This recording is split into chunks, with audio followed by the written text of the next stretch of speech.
Chapter 161, Punk Hassad at Marine Headquarters. The tension in the strategy room was palpable. Marshal Steele Gukong leaned forward behind his desk, frowning at the hollow chart projected in the center of the table. "Explain this Rockefeller Pirates situation," he demanded, voice low and urgent. "Do they have some hidden agenda we're not seeing?" Standing at attention nearby, Chief of Staff Crane tapped a data pad, scrolling through Charles's most recent course. "Sir, I've cross-checked every sector. There's nothing out of the ordinary in their trajectory. And as for intelligence inside the Rockefeller Pirates, we have 0 operatives in place. We tried sending CP&O agents in disguised as slaves twice, but both efforts were uncovered." Marshal Gukong's steel-gray eyes hardened. He exchanged a brief glance with Fleet Admiral Suru, who hovered at the edge of the table, arms crossed. "This Rockefeller crew may not be the strongest," Suru said, voice cool as ice, "but their recent victory against the 8 Treasures Navy is a major blow to us. They've accomplished what even our admirals couldn't. The public's faith in the Marines will only falter more unless we respond quickly." Crane tapped the pad again, enlarging the latest bounty poster. Charles, the boy pirate with windswept dark hair and a fearless grin, now wanted for over 15 billion berries. The room fell silent. "Admiral Sora," Marshal Gukong said, directing his attention to the operations officer standing to the rear. "What assets can we dispatch right now?" Sora bowed respectfully and tapped at her own console. "Admiral Garp and the Roger Pursuit Squad are deep in the New World, and Sengoku remains locked on the Golden Lion Shiki. Our current available strike force is limited to Commodore Zepha's fleet." A collective murmur rose around the room. Marshal Gukong's lips pressed into a thin line. "Zepha alone isn't enough to overpower Charles and the Rockefeller Pirates. We need a new approach, something unexpected." Suru nodded slowly. "Agreed. If we can't match them head-on, we must outthink them. Let's convene an emergency planning session. Every Marine strategist, every Cypherpol analyst. I want all hands on deck. Tonight, we turn the tide back in our favor." With that, the room erupted into hurried preparations. Holomaps flickered, comms channels buzzed to life, and every mind at Marine Headquarters focused on one goal: unravel the mystery of the Rockefeller Pirates, and stop Charles before his legend grew any larger. Sora paced the conference room as Crane looked on, a stack of patrol reports in her arms. Kong sat at the head of the table, brows drawn together. "He's still out clearing pirates in the North Sea?" Crane asked quietly. "You want us to call him back?" Kong let out a long sigh before nodding. "Yes.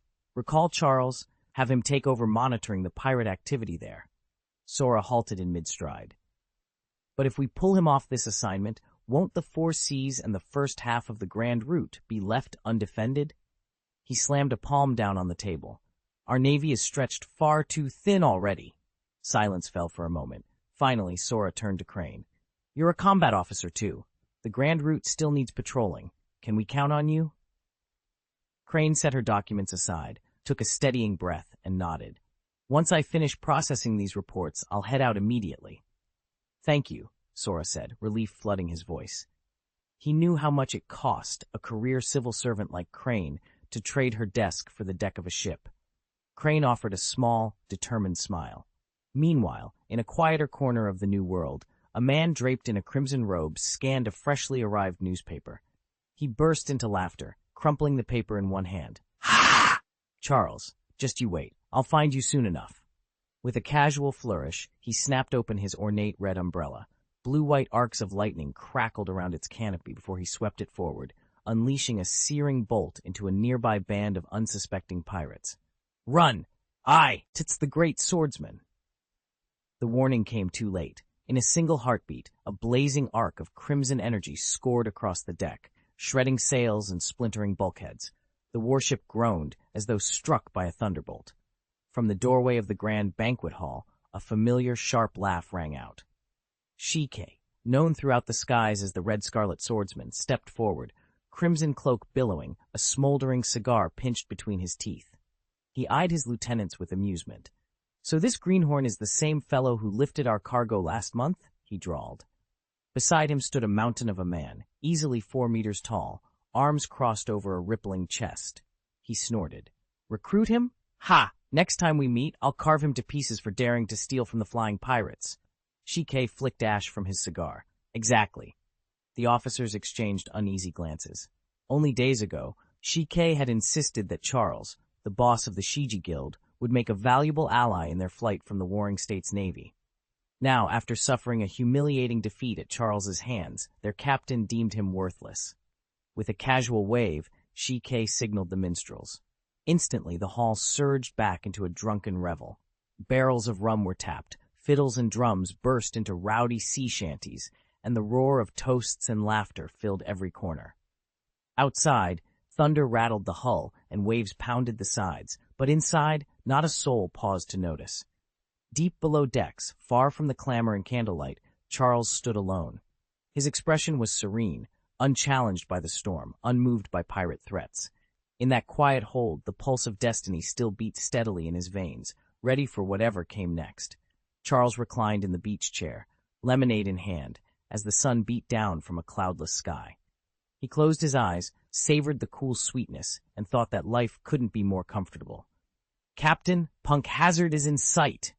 Carter's urgent voice snapped him back to attention.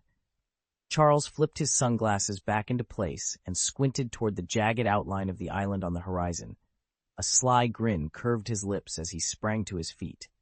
"All right, men, prepare for battle. We land on Punk Hazard."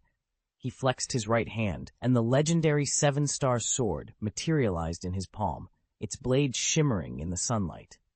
Carter saw the change in his captain's expression and knew they were about to face serious resistance.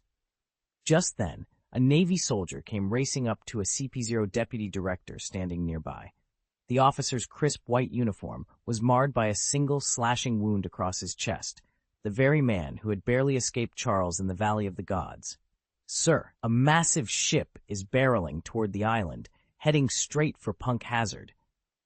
The CP0 deputy director, still smarting from the Valley operations failure, slid a pair of binoculars into position. Officially, CP0 had been dispatched to protect Vegapunk on this frozen isle, though in truth, they were here to keep him under surveillance. He raised the lenses and peered out to sea, watching the enormous vessel cutting through the waves toward them. As soon as the tattered skull and crossbones flag came into view, CP0's eyes went wide with alarm. "This isn't good. Those are the Rockefeller pirates."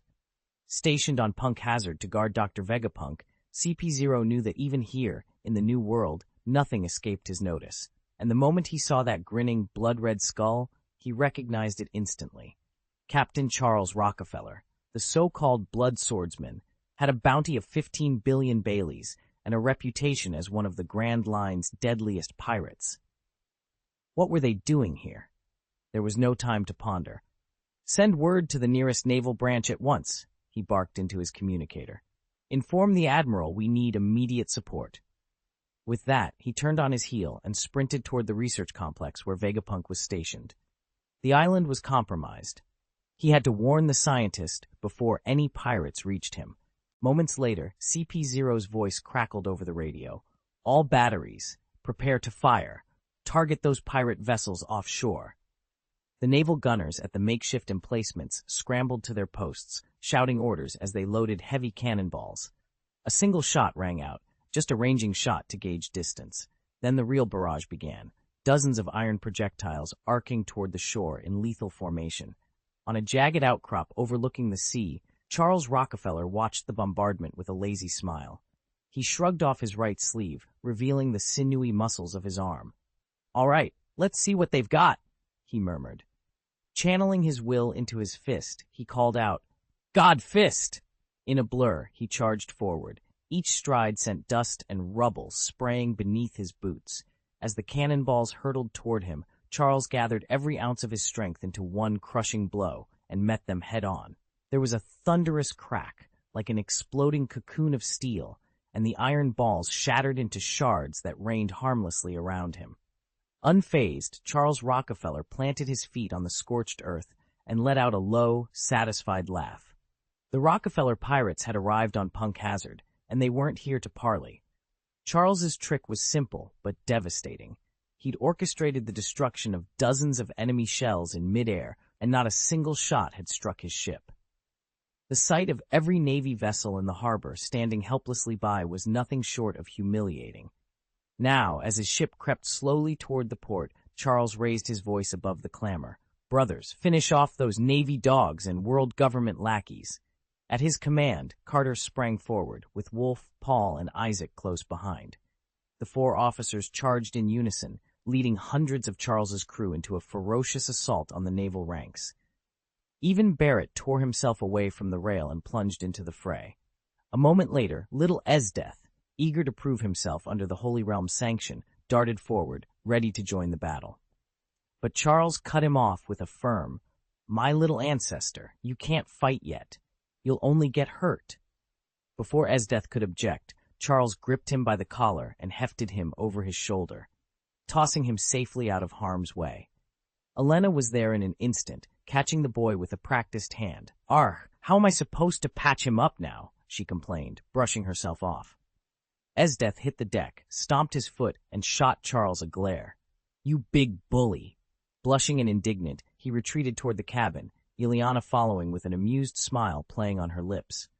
Charles watched the boy's pouting figure disappear behind the cabin doors. Then, with a confident nod, he turned back toward the roaring battle that had already begun to engulf Punk Hazard. There was work to be done, and he would stop at nothing until the Navy's forces were driven from the island. Chapter 162, The Artificial Devil Fruit. A sudden alarm rang out across the deck. "Not good. They're sending ships around the island. We need to get out of here." Charles's heart pounded. He'd come to Punk Hazard to seize the prototype artificial devil fruit that Dr. Vegapunk and his team had developed, and now the Marines had finally caught up. Without any time to lose, he barked orders to his crew, already plotting their escape route through the freezing wasteland. At Marine headquarters high above the New World, Cyborg Admiral Kong slammed his fist on the desk when the report arrived. "Charles, he's hit Punk Hazard and we only just registered it?"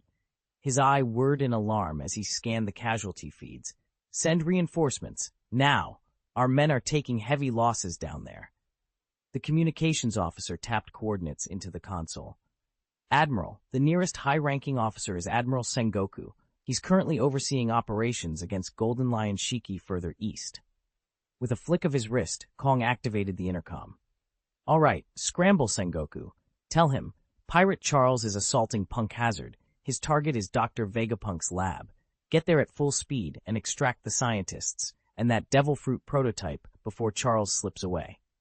Within moments, Sengoku's flagship cut through the misty seas toward Punk Hazard, its lookout already reporting distant cannon flashes on the horizon. On the island itself, Charles moved like a specter through the screeching wind. Ice spikes jutted from the ground, remnants of Caesar's failed experiments, but the pirate navigated them with ease. Every so often he glanced back at the column of Marine vessels advancing in loose formation, their signal flags snapping sharply in the cold air. Ahead, the shattered doors of Vegapunk's laboratory lay twisted in the snow. Inside, Dr. Vegapunk and his aides huddled behind overturned tables, the metallic roar of their own security system still echoing. Charles approached with weapons drawn. "Dr. Vegapunk," he said, voice firm despite the storm seething around them, "I'm here for the artificial devil fruit. Hand it over, and no one else needs to get hurt." The old scientist looked up, exhaustion and fear in his eyes. "It's too dangerous, pirate. Once it's out in the world, who knows what havoc it could wreak." Before Charles could reply, a volley of cannon fire erupted from the ridge above. Marines had set up artillery positions. Explosions sent shards of ice glittering like diamond rain. Charles cursed, grabbing Vegapunk's arm. "Move." Far offshore, Admiral Sengoku's fleet carved through the waves. The retired fleet admiral, his once majestic hair, now cropped close, watched the smoke rising from Punk Hazard through a spyglass. He set his jaw. "They're attacking the lab. Marines are already pinned down. Signal the fleet, full cannon barrage on the southern shore. We break through their blockade, then land troops to secure Vegapunk and that devil fruit." His officers scrambled to carry out the orders, sails tightening against the wind. Below deck, a messenger paused at Sengoku's door. "Sir, Kong wants confirmation you've received the orders." "Tell him," Sengoku said, his voice calm but resolute, "I'm on my way. Charles won't slip through our fingers this time. Dark clouds whirled overhead as the Marine Armada bore down on Punk Hazard, just as Charles and his crew fought their way out of the laboratory, devil fruit in hand, desperate to vanish into the storm. "I'm going in now." At Charles's signal, Sengoku, still searching for Shiji's Golden Lion fleet, ordered the ship's bow to pivot toward Punk Hazard. Charles dashed into the hollowed-out island's interior. The moment he breached the main cavern, a whirlwind of scattered papers swirled around him. He snatched up the nearest sheet. It was a detailed report on human cloning. Eyes narrowed, he called back to his crew, "Collect every document in sight." "Aye, sir," they replied, though none understood exactly what Charles planned. Still they began scooping up stacks of parchment. Charles pressed deeper into the facility. Every corridor ended in a locked gate, reinforced steel doors equipped with electronic keypads. He braced himself against the heaviest door he could find and hurled his weight forward. The metal groaned and buckled, cracks spidering across its surface. Before the entire wall could collapse, Barrett stepped up. Channeling his devil fruit ability, he blasted a clean, wide hole through the steel. "After you, boss," he grinned, tossing aside the shattered debris. Charles ducked through and motioned for the others to follow. Room by room, they ransacked the complex. Filing cabinets, computer terminals, every scrap of paper cataloged and bagged for analysis. Finally, they reached the main laboratory. Under flickering fluorescent lights, vats of pale fluid bobbed with floating specimens, and strange machinery hummed ominously. Charles halted, suddenly aware that his scientific training, solid though it was, offered no easy answers here. These experiments surpassed anything he'd ever studied. He took a deep breath. Ahead lay mysteries that would test every ounce of his resolve, and perhaps force him to learn on the fly.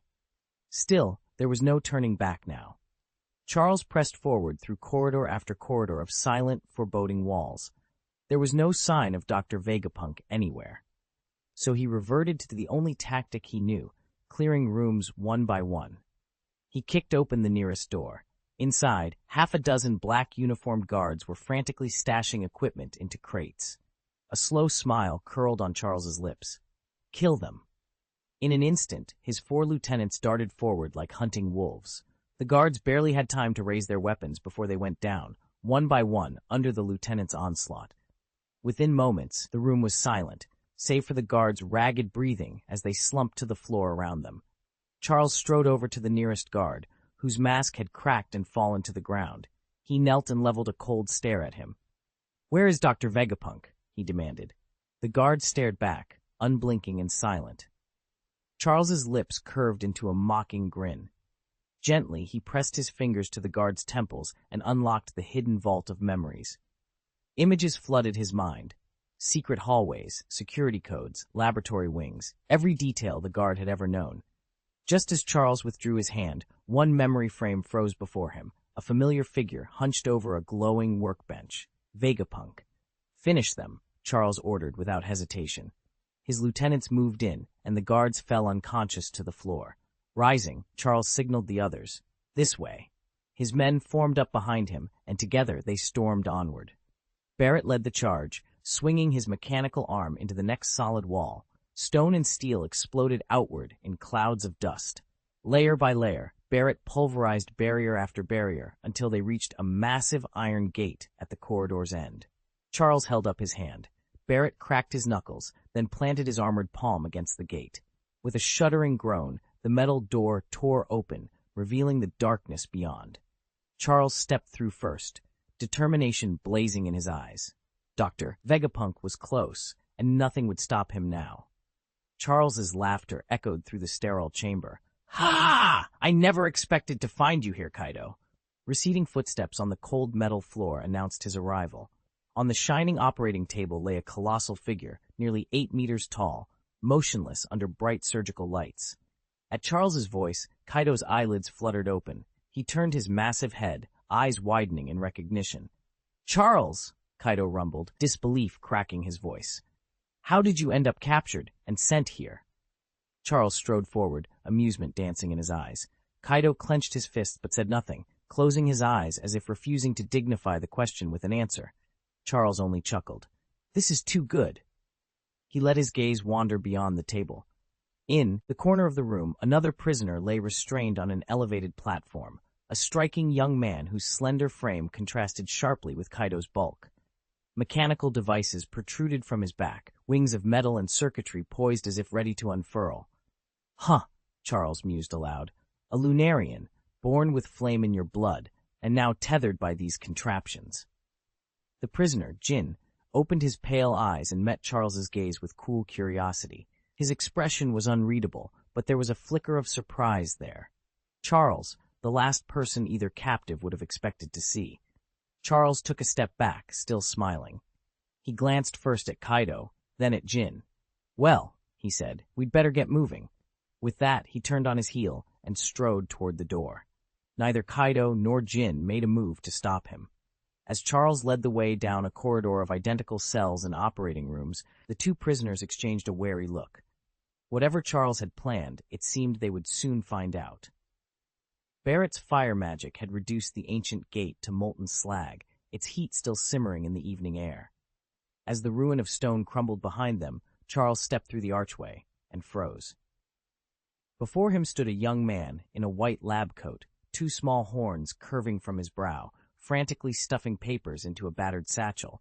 "Ah! It's all mine! Every last one. With these notes, I'll be the smartest person in the world," the scientist crowed. Charles recognized those horns at once. There was only one researcher bold, or foolish, enough to graft demonish protrusions to his skull. He cleared his throat with a loud cough. Startled, the young man whirled around. His hands shook so badly that a stack of documents fluttered to the ground. "Oh, sir, I swear I've taken nothing else, really." Charles stepped forward, eyes narrowed. "You're a scientist, aren't you?" The man, Caesar Courant, glanced nervously past Charles to the dozen or so cloaked figures filling the gateway behind him. He gulped. "Yes, I'm a scientist." "Tie him up," Charles ordered. Panic washed over Caesar's face. His knees buckled. At Charles's side, Wolf, one of Charles's lieutenants, produced a coil of rope and swiftly bound Caesar's wrists behind his back. Defeated, Caesar slumped against the scorched stone. Charles knelt and began gathering the scattered pages.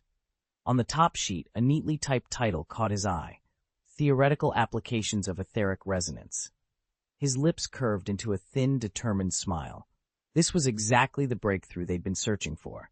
Chapter title: Experimental Records of Artificial Devil Fruits. Charles's eyes gleamed as he pored over the scattered documents in front of him. Is this for real? Man-made devil fruits? Clutching the pages, he strode straight up to Caesar Clown. Beside the mad scientist, the snarling wolf creaked on his restraints, and Caesar's legs wobbled. He stammered, "Yes, it's true. These are all Vegapunk's experimental records." A hush fell over the assembled crew. Artificial devil fruits, who could have imagined such a thing? Everyone stared at Charles, but he barely noticed them. His gaze had already shifted to the far side of the laboratory. There, atop a raised platform, stood a reinforced glass case. Inside sat a pale pink devil fruit, its swirls unmistakable. Charles's pupils narrowed and his breath caught in his throat. That fruit, it was Momonosuke's devil fruit, a man-made zoan granting blue dragon powers just like Kaido's own ability. Without hesitation, Charles lunged forward, shattering the glass in a single decisive blow. He snatched the devil fruit and held it up under the harsh lab lights. His heart pounded. This is exactly what Vegapunk created," he whispered, awe and determination warring in his voice. "A true artificial devil fruit." Caesar Courant leaned forward, his piercing gaze fixed on the odd-looking fruit in Charles's hand.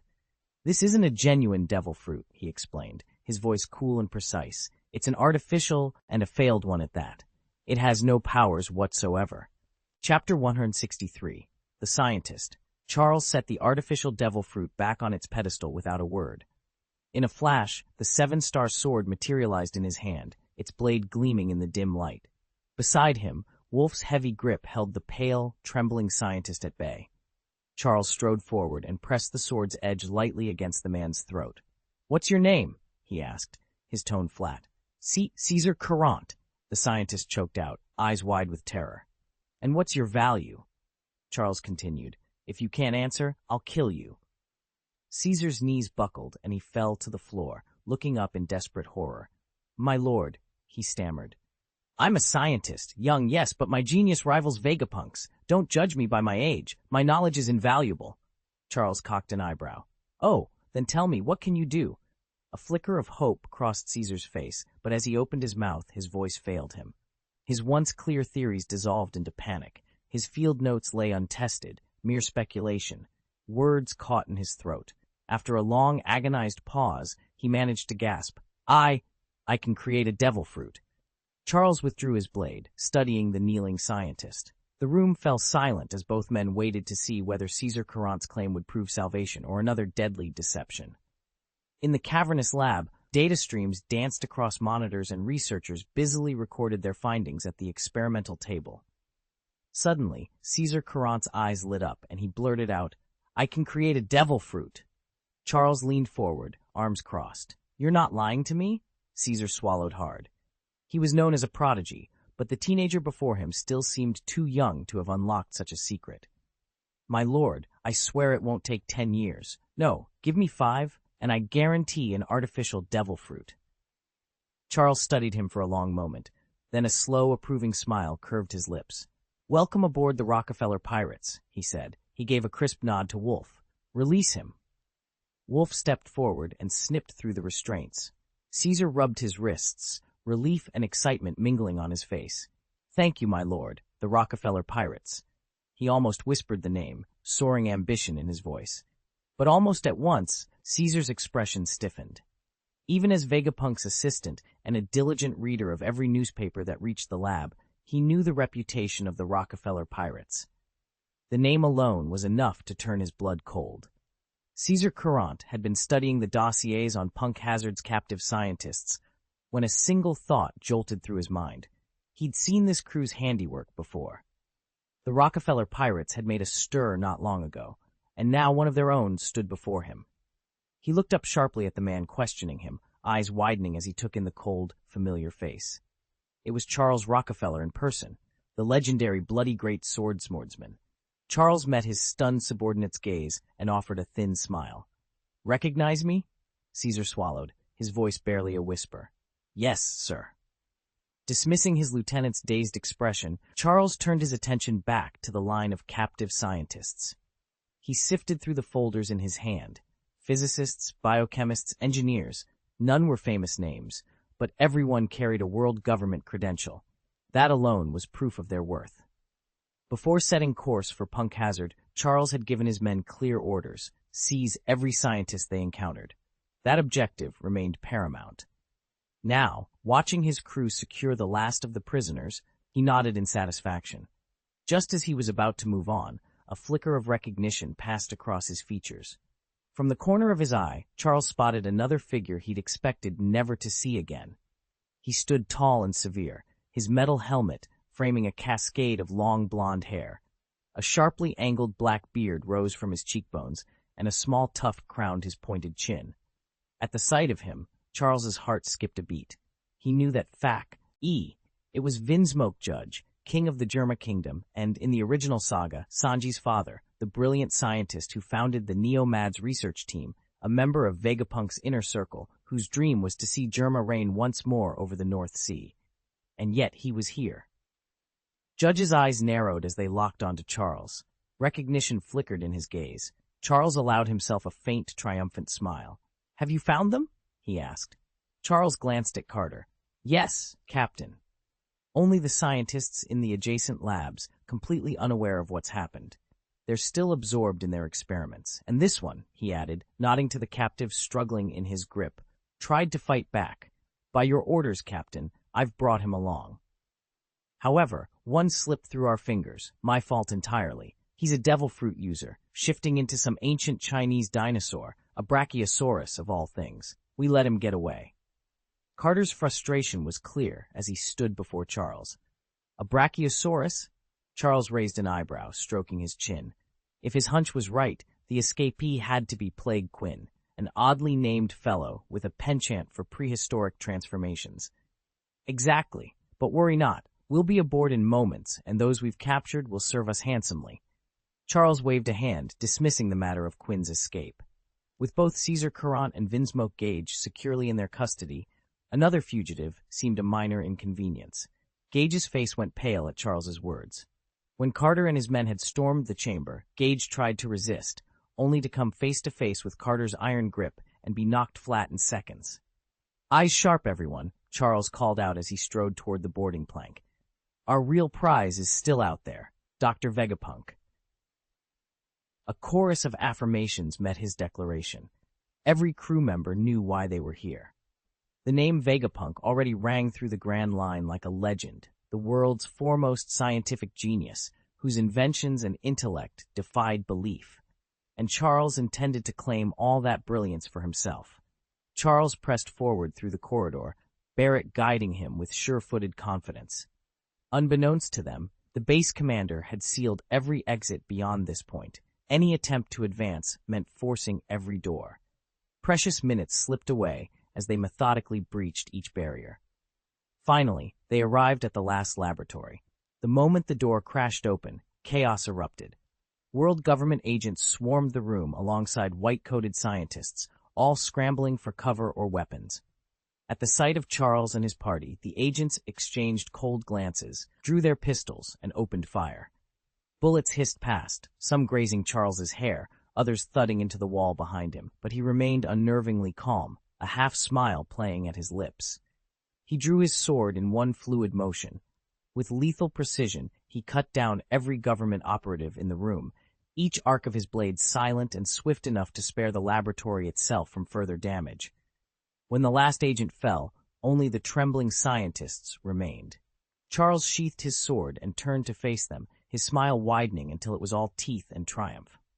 "Congratulations," he said, his voice low and smooth. "You have just been expropriated."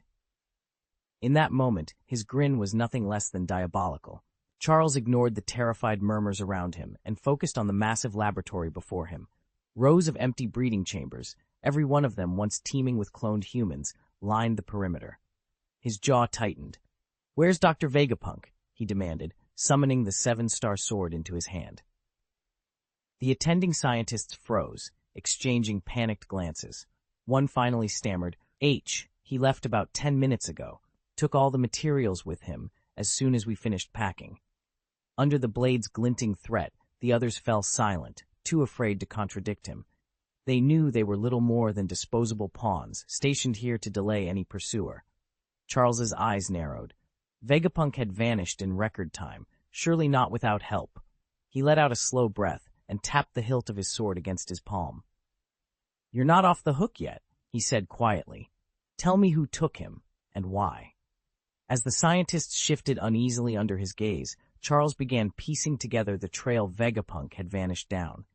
Time was running out, and so was his patience. Charles sprinted through the dimly lit corridors, the seven-star sword gripped firmly at his side. He'd already captured 9 of Dr. Vegapunk's top scientists, and with the genius inventor now effectively his hostage, the world government would have no choice but to devote every resource to hunting him down. He skidded to a halt in front of a security console, tapped a few commands, and pulled up a series of encrypted files on the handheld display. The title read simply, "Human Cloning Protocols." He turned to face the nervous researchers. "This cloning procedure," he said, holding up the datapad. "What can you tell me about it?" The scientists exchanged uneasy glances. Finally, the eldest among them, Dr. Harper, stepped forward. His voice trembled as he spoke. "My lord, we're only assistants. We help with experiments under Dr. Vegapunk's direction, but the core cloning technology was kept far above our clearance level. We've never seen the actual process, nor do we know how to replicate it." Charles let out a low, exasperated sigh. He'd suspected as much. Carefully, he rolled up the datapad and tucked it into his coat. "Very well," he said coolly. "From now on, you work for me. Understood?" The scientists fell silent, but they made no move to resist. That was agreement enough. Charles sheathed the seven-star sword, then addressed them again. "There's no time to lose. Once the world government and the Navy realize what's happened here, they'll swarm this island. We need to be miles away before first light. Move out." With that, he led his new retinue through a series of hidden passageways toward the shuttle bay. Tonight, he'd won the first battle, but the true chase was only just beginning. All the crew members fell back at Charles's signal, clearing a wide path before him. Charles strode to the front, flanked by a column of captured scientists. At their head walked Caesar Courant and Vinsmoke Gage, both under tight guard. Despite the impressive escort, Charles couldn't hide a flicker of disappointment. His one true prize, Dr. Vegapunk, remained elusive. From the very start of this mission, his only ambition had been to seize Vegapunk. Had he managed that, he wouldn't have cared if the world government itself crumbled around him. He reminded himself, though, that failure to capture Vegapunk wasn't total defeat. In his place, they'd rounded up 2 mini Vegapunks, a specialist in blood factor research and another in man-made devil fruits. And speaking of devil fruits, they'd also secured something extraordinary, a manufactured fruit said to transform its user into a phantom beast, a colossal blue dragon. Charles had already decided it would make the perfect gift for his eldest son, Caesar. As for Momonosuke, if the boy dared complain, he could always test whether his head was harder than the blade of Charles's 7-star sword. All told, this voyage had borne rich rewards. Over 40 scientists were now his captives, and countless boxes of research paper, potentially more valuable than any single genius, filled the hold. Who could say what breakthroughs lay buried among those documents? Perhaps one inspired mind would finally piece it all together and unlock the next revolution in science. As Charles's ship slipped away from the island's shore, Quinn, who'd escaped from Carter's squad not long ago, slipped into the hidden laboratory below. He rounded a bank of gleaming equipment and found Kaido strapped to a reinforced test bench. "Kaido!" Quinn called, voice echoing off cold metal walls. Kaido's stormy eyes fluttered open. He turned his head to Quinn and spoke in a low, controlled rumble. "Quinn, have you made up your mind? Will you follow me?" Even bound to the bench, Kaido's barely contained power made Quinn's heart pound. He swallowed hard, then straightened his round shoulders beneath his white lab coat. "Boss Kaido, I've decided. I want to follow you." Quinn stepped forward, flicked on the miniature laser cutter in his hand, and in an instant the shackles melted away. As heat hissed, Kaido flexed his wrists and rose to a crouch. The fierce gleam in his eyes softened, but only slightly. It hadn't always been like this. Ever since the Battle of the Valley of the Gods, when Kaido first awakened the blue dragon fruit's power and soared without control through the sky, he'd been a target. Sengoku and Zephyr had intercepted him in midair, and together they'd beat him down, stripped him of his freedom, and delivered him here, to this clandestine lab, under orders that changed at the very last moment. Now, free once more, Kaido stood tall. Quinn, though still trembling, offered a steady nod. Outside, Charles's ship drifted on the moonlit sea, unaware that a new alliance was already born deep beneath its decks. Charles had endured relentless torment and bizarre experiments in this facility, yet he never missed a moment to feel the cold instruments the scientists strapped to his flesh. Had he not eaten the green dragon fruit, he wasn't sure he would have survived a single day. Across the white-tiled lab stood Quinn, the portly attendant who handled Charles's tests. When their eyes met, Quinn swallowed hard. He wasn't certain it was wise to trust the giant before him, but if he wanted any chance of escape, he had no choice. For a full year, Quinn had watched Charles take every cruelty and torture without so much as a flinch. That stoic resolve burned itself into Quinn's memory, inspiring a reluctant admiration. Charles flexed his wrists and walked toward the nutrient chamber at the room's edge. Inside, suspended in clear fluid, floated a man with broad, leathery wings folded against his back. The winged man's eyes tracked Charles through the glass. In an instant, scales as dark as storm clouds spread across Charles's forearm. He drove his fist squarely into the chamber's window. Crack! The glass shattered, and the crimson solution gushed onto the floor. As the liquid drained away, the prisoner revealed a handsome, rugged face framed by a pair of solemn eyes. "Boy," the winged man rasped, voice echoing through the wrecked pod. Chapter 6, The Birth of the Beast Pirates. "Do you want to sail with me and turn the entire ocean upside down?" Kaido asked with a grin, his broad shoulders filling the doorway of the nutrition lab. Standing before him was a striking young man. He nodded, stretched out his arms, and stepped out of the cabin. "I'm Jin," he said, bowing respectfully. "I look forward to working with you." Kaido's dark eyes crinkled at the corners. He had first encountered this unflappable man a year ago, watching coldly as Jin endured every instrument of torture without so much as a grimace. Now here he was, thicker-skinned, and yet strangely gentle after a year of experiments. "From now on, just call me Big Brother," Kaido replied, clapping Jin on the shoulder with a booming laugh. Quinn, the last member of their little group, stepped forward. His quiet loyalty was a perfect counterpoint to Jin's intensity. Kaido glanced between them, suddenly craving a dree. NK. A year cooped up in that lab had its costs. "All right," Kaido declared, striding toward the door. "It's time to get out of here."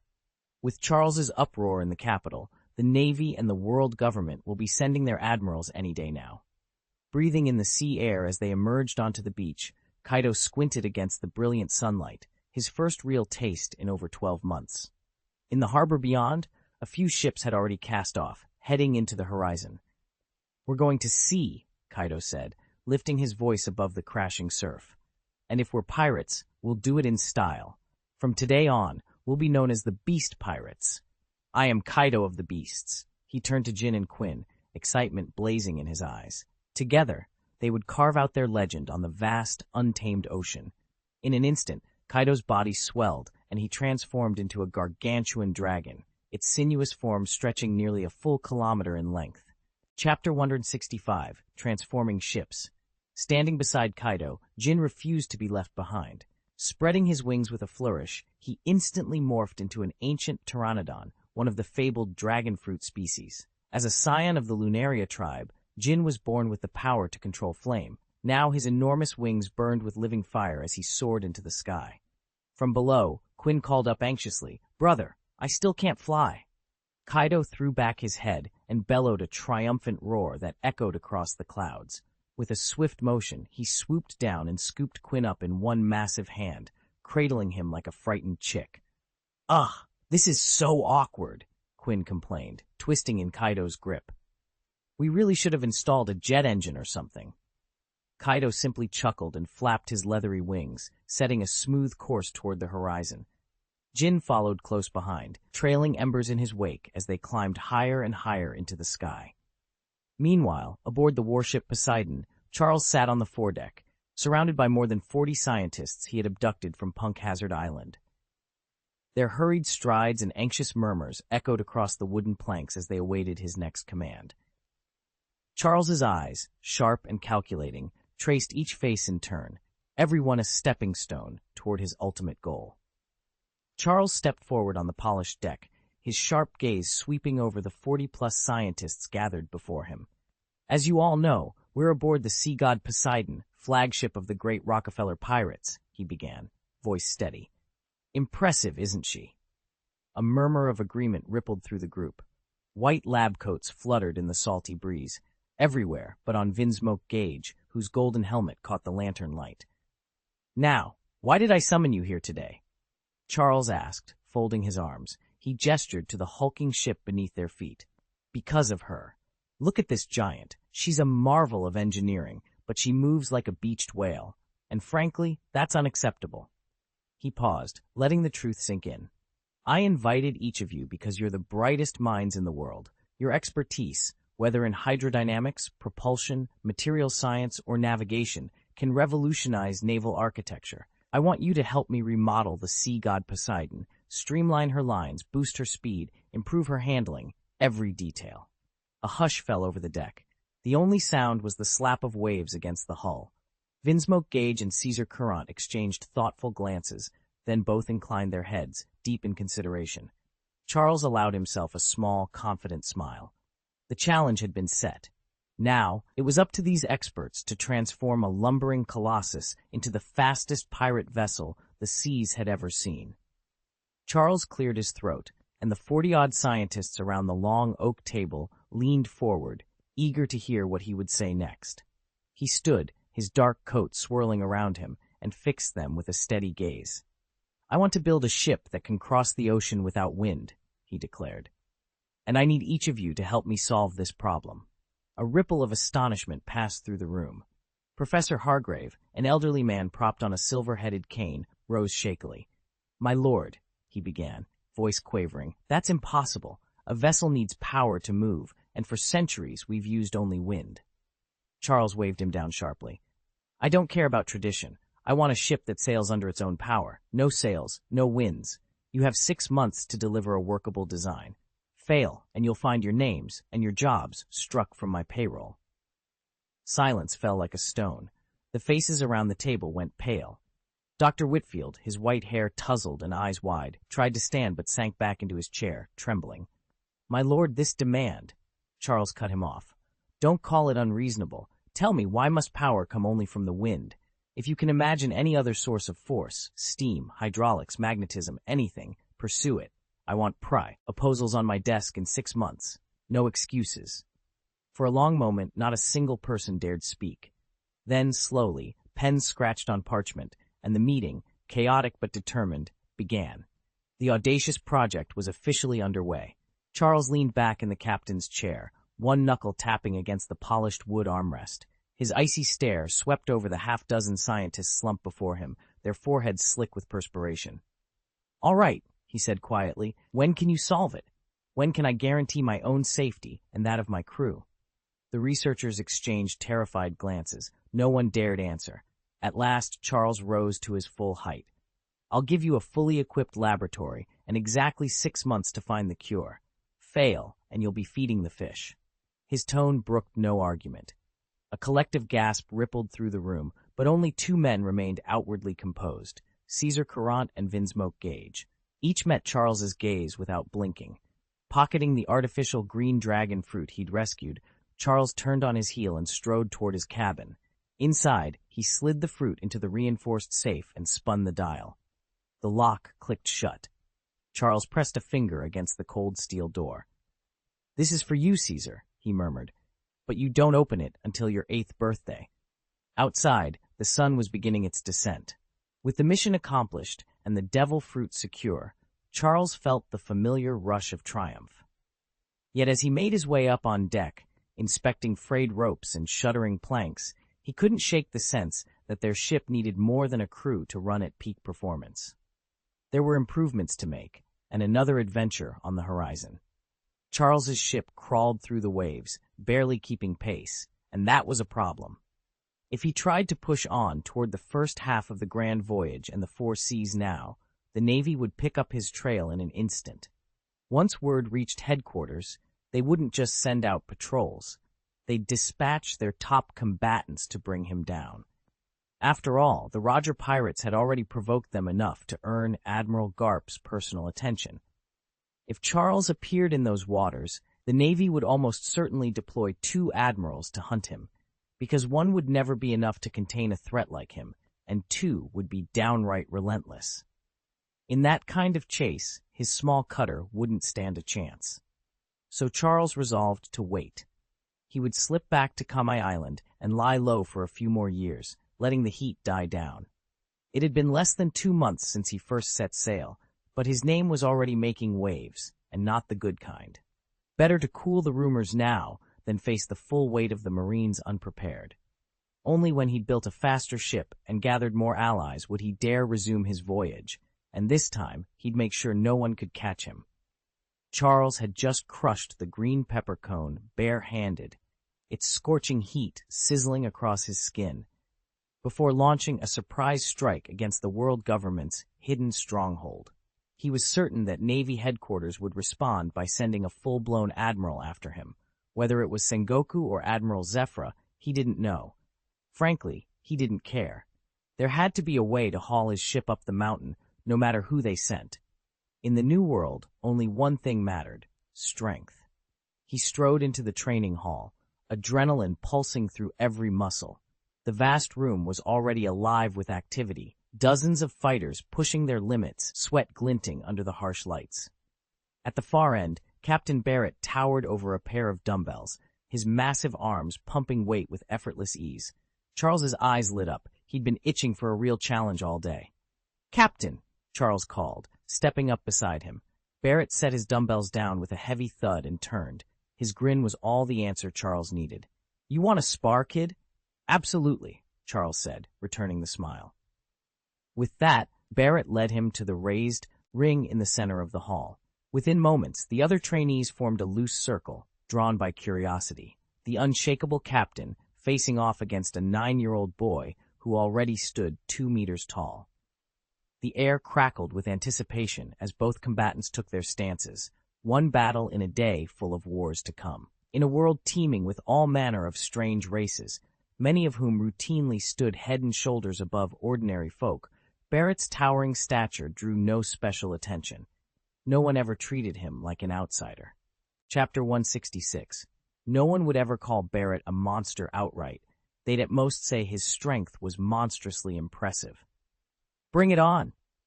Charles shouted, grinning as he raised his hand to challenge Barrett.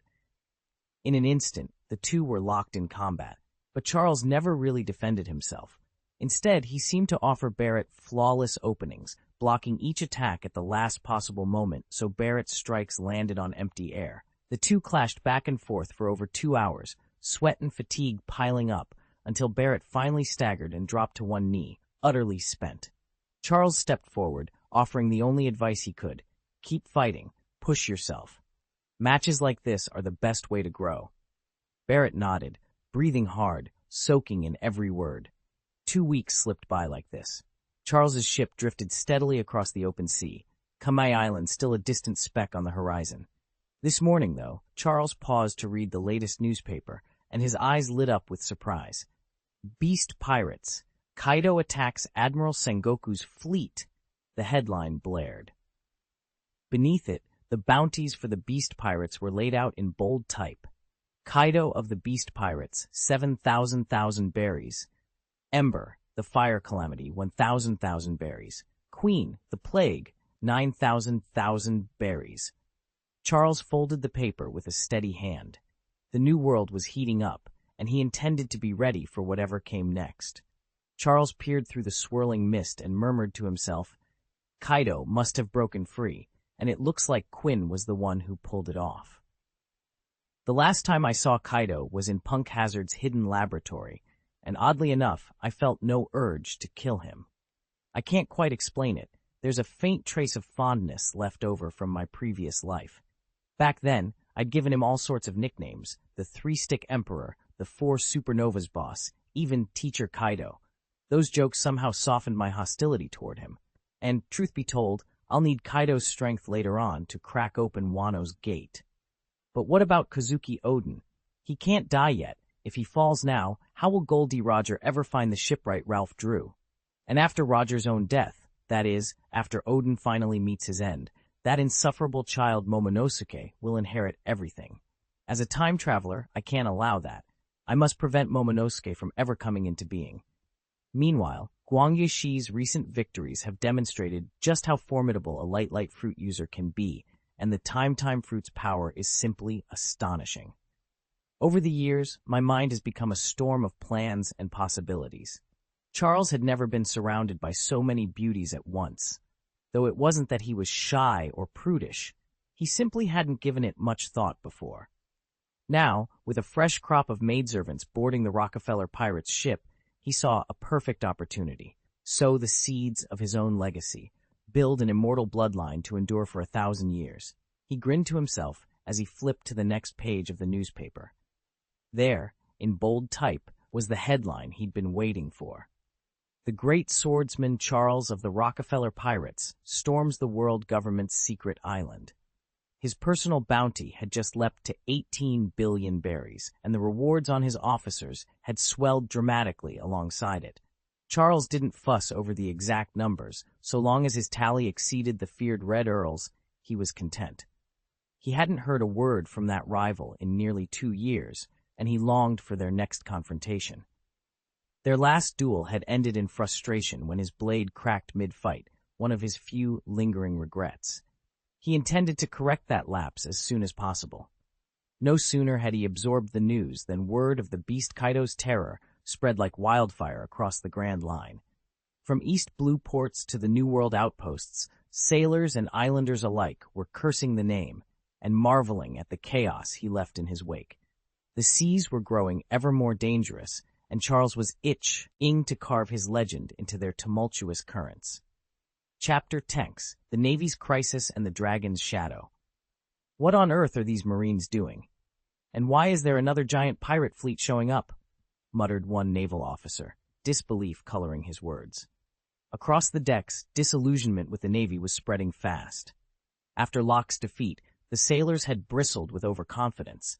But in the New World, pirate crews were springing up one after another, and the balance of power tipped almost overnight. Pirates seemed to emerge from every corner of the seas, and even promotions from naval command did little to stem the tide. If anything, pirate numbers swelled, challenging the New World's order and mounting assaults to claim the throne left vacant by Narox's death. Beast Kaido knew misfortune all too well. He was fleeing with two brothers he had only just recruited when they ran headlong into the path of the sea warlord known as Warring States. The warlord had orders to capture Charles, formerly Charlotte in rumor, though everyone now knew him to be a young man of uncanny cunning. Charles, however, was quicker on the uptake. Before the clash could even begin, he glanced skyward and froze. There, weaving through gathering storm clouds, was a colossal dragon. Its scales shimmered like polished steel in the dim light, and its wings churned the air into a tempest. "Big Buddha Shockwave," roared Warring States, unleashing his trademark technique. In an instant, his form expanded into a radiant golden Buddha, every fiber of his being glowing with divine power. Charging forward without hesitation, he slammed a crushing palm down toward Kaido. Caught in midair with no time to brace himself, Kaido felt the world shudder as the golden hand connected with his face. The thunderous impact reverberated across the sky, an unmistakable declaration that neither pirates nor marines would easily reclaim dominance in this new world. Kaido's colossal dragon form reared back, its massive tail coiling through the stormy air. In the chaos, Quinn's weapon slipped from his grasp. If Jin hadn't dived forward to catch it, it would have plummeted straight into the sea. High above them hovered Sengoku, the fleet admiral of the Warring States, transformed into his towering golden Buddha. Kaido's eyes flickered with pain as he recognized his opponent. "The Warring States, Commander?" he growled. "Heh! Come down here, pirate!" With a thunderous roar, Sengoku unleashed twin jets of compressed air, then thrust forth his immense palm. Kaido hovered in midair, dragon wings beating fiercely. His pupils narrowed, a smoldering heat building behind his fanged maw. "Hot breath!" he bellowed, unleashing a searing torrent of flame. The blistering inferno slammed into Sengoku's outstretched hand. For a tense half-minute, Kaido's fiery blast raged unchecked, until the fleet admiral ground his golden palm forward, shearing the flames aside in a horizontal sweep. Caught off guard by the sheer force of the counterattack, Kaido's eyes went wide as Sengoku's titan-sized hand came crashing into his jaw. "Ugh!" Kaido staggered back, spitting blood. "Sengoku!" Below them, Jin and Quinn watched in horror. Kaido's roar tore through the wind. "Get out of here! Now! Protect them! Go on! Go!" Quinn swallowed hard. Jin's wings trembled, but neither moved. Kaido's roar rose to a bellow. "What are you waiting for? Flee, damn it!" Only then did Jin and Quinn snap back to reality. With one last fearful glance skyward, they turned and raced away across the churning waves, leaving Kaido and Sengoku alone in the raging storm. "I have a plan to get us out of here. Follow me." Kaido's roar ripped through the storm-racked sea. Beside him hovered his two young comrades, Jin and Charles. The Warring States warlord John Guo sneered at their attempt to flee. "You want to run? Did you even ask me?" With a savage snarl, he thrust both hands into the air and unleashed his signature technique, Buddha Palm Impact. A colossal palm-shaped wave of force thundered toward Jin and Charles, pinning them in midair. In that instant, Kaido gritted his teeth and hurled his immense dragon form into the path of the blast. Scales shattered like glass. Blood spouted across the churning waves, yet Kaido held firm, his beastly regeneration knitting wounds almost as quickly as they appeared. Seizing the opening, Jin beat his wings and vanished in a blur. Charles followed without hesitation, streaking away until both boys disappeared from John Guo's sight. When at last the pressure eased, Kaido let out a roar of pain and fury. Across the red-tinted sea, John Guo's expression remained cold and unyielding. The dragon's sacrifice had delayed him briefly, but the warlord's eyes burned with a single, terrible truth. His real quarry was not Kaido at all, but Charles. Kaido's defense flared up just in time to stop the attack. In that same instant, a brilliant golden energy burst from John Guo's body, his overlord's gaze lifting to the storm-tossed sky. "You crave death, do you?" he bellowed. Then I'll send you tumbling to the ocean's depths. By the Buddha's light, shine upon us, John Guo intoned. A searing wave of golden radiance washed over the heavens, then crashed down in a titanic shockwave straight at Kaido. Charles watched with bated breath, knowing that only a miracle, or Kaido's indomitable will, could withstand such divine might. Chapter 167, Pirate Admiral Golden Lion Shiji. A blinding golden radiance erupted on the horizon, swallowing Kaido's immense, kilometer-long form in an instant. Every eye aboard the flagship was forced shut against the glare.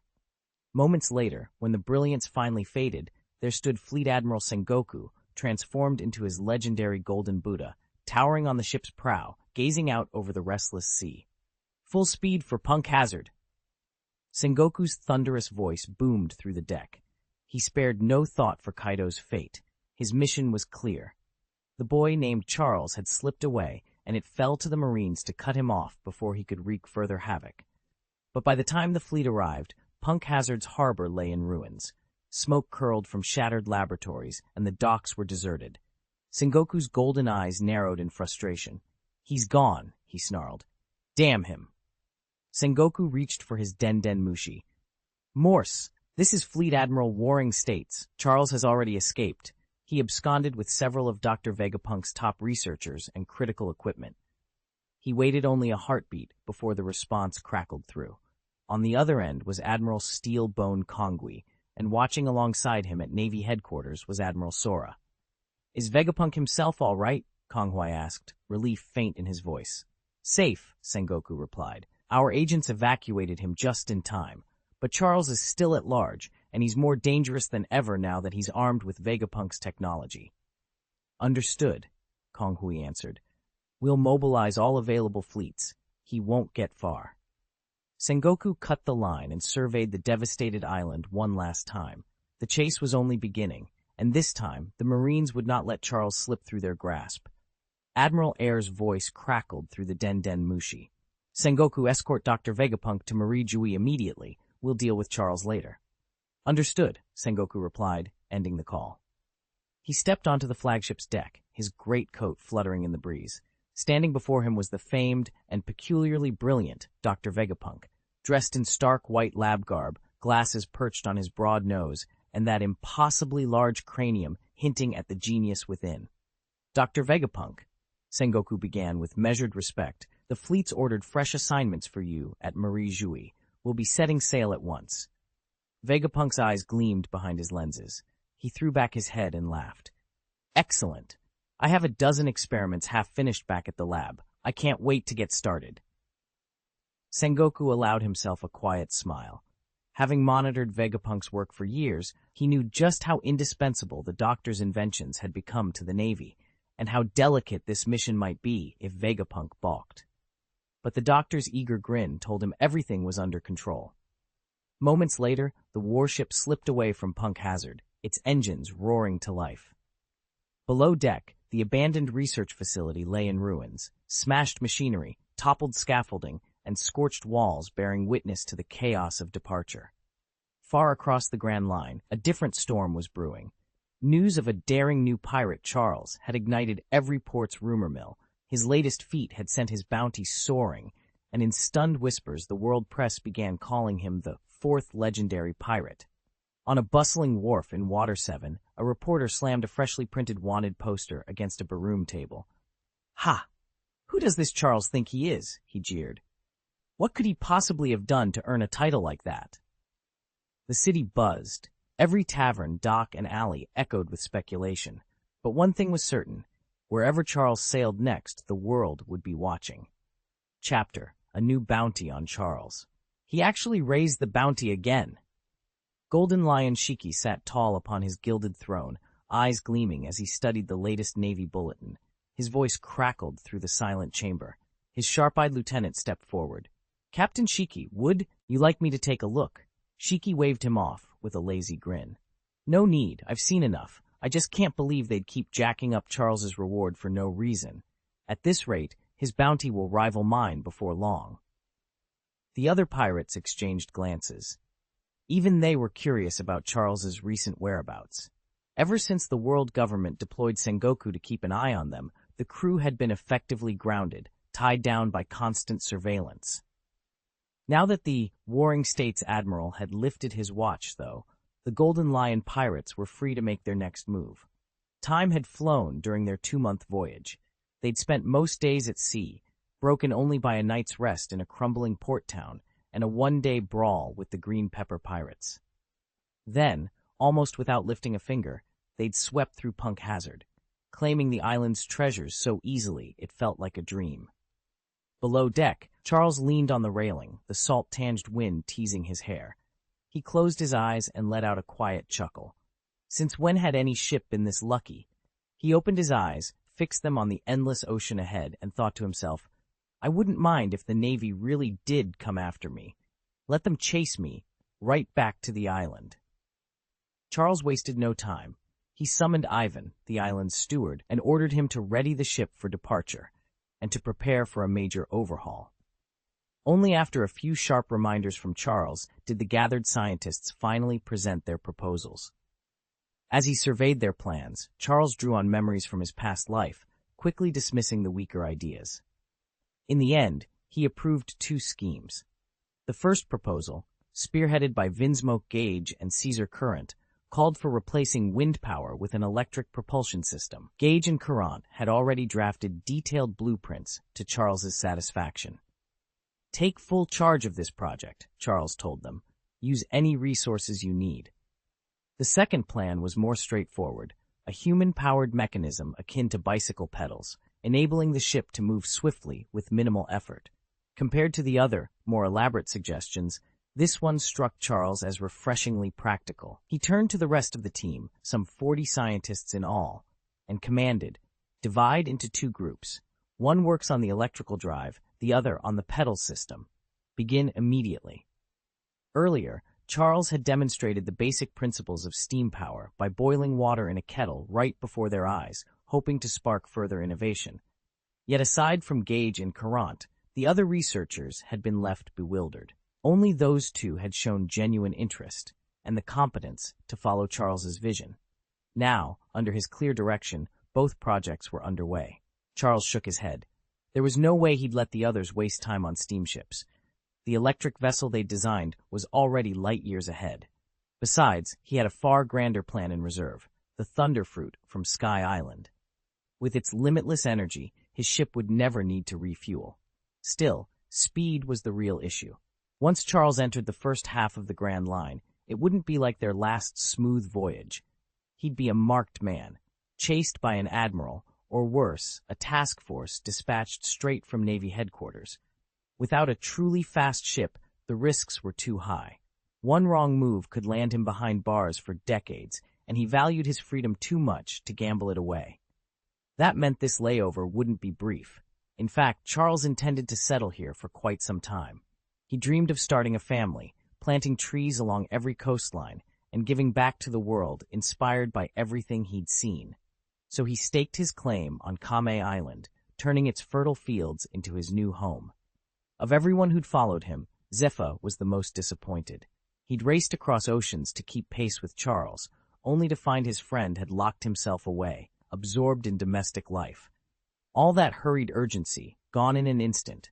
Charles was content, and nothing short of an ocean could pull him away again. Charles didn't dare venture too deeply into the new world. His operations were limited to waylaying unlucky pirate crews on the fringes and trading with them. Nothing more. A peculiar understanding had emerged between the Navy and the pirates. It was acceptable to slip into the new world, but only in the sea lanes off the Red Earth continent. Anyone who pressed farther risked uniting the great pirate lords against them. Though Locks had fallen, his legacy still cast a long shadow over the new world. At one end, Whitebeard held undisputed sway over the second half of those seas. Around Hive Island, Wang Jihin and the Silver Axe pirates had entrenched themselves, carving out their own domain. All of them were powerful forces, firmly established in the remote depths of the New World. Closer to the center lay 2 more formidable territories, Charlotte Linland's Totland Archipelago and Kame Island, where Charles himself was based. Linland's waters bordered the first half of the New World, a region marked by raw opportunity and savage freedom. There, only one pirate lord ruled supreme, Shiji, the Golden Lion. From the moment he first set sail into those turbulent seas, Shiji had embraced Lox's renegade spirit, laying waste to prosperous settlements with fire and steel, plundering everything in his path. Caught between these titans, Charles knew better than to stray beyond the safe havens of the outer sea. The New World was a prize rich with promise, but it could just as easily become a grave for anyone foolish enough to challenge its greatest powers. Pirate crews are being swept up from every corner of the globe. Any sailor who dares venture into the New World and refuses to pledge allegiance to Shiki finds himself marked for death. Whispers at every port call him the Pirate Admiral, a man whose vigilant gaze stalks the seas and whose very name strikes terror into the kingdoms of the New World. He is the captain of the Flying Pirates, Golden Lion Shiki, and his bounty soars to an astonishing 23 billion berries. Chapter 168, Acquaintances. A massive silhouette surged from the sea, tumbling onto the shore with a thunderous crash. Kaido groaned, clutching his ribs as blood spurted from his mouth. Ugh, that hurts. He stared down at the crimson stain blooming across his tunic. 7 or 8 days ago, the warring states had flung him into the ocean, and he drifted on the currents until his strength returned. Now he found himself beached on an unfamiliar isle. Where am I? Kaido's eyes swept the rocky coast and the dense jungle beyond. At the island's center loomed a colossal skull carved straight from the craggy terrain, 2 immense horns arcing skyward like the antlers of some primeval beast. A shiver crawled up his spine. The place felt strangely familiar, as if fate had tied its dark destiny to his own.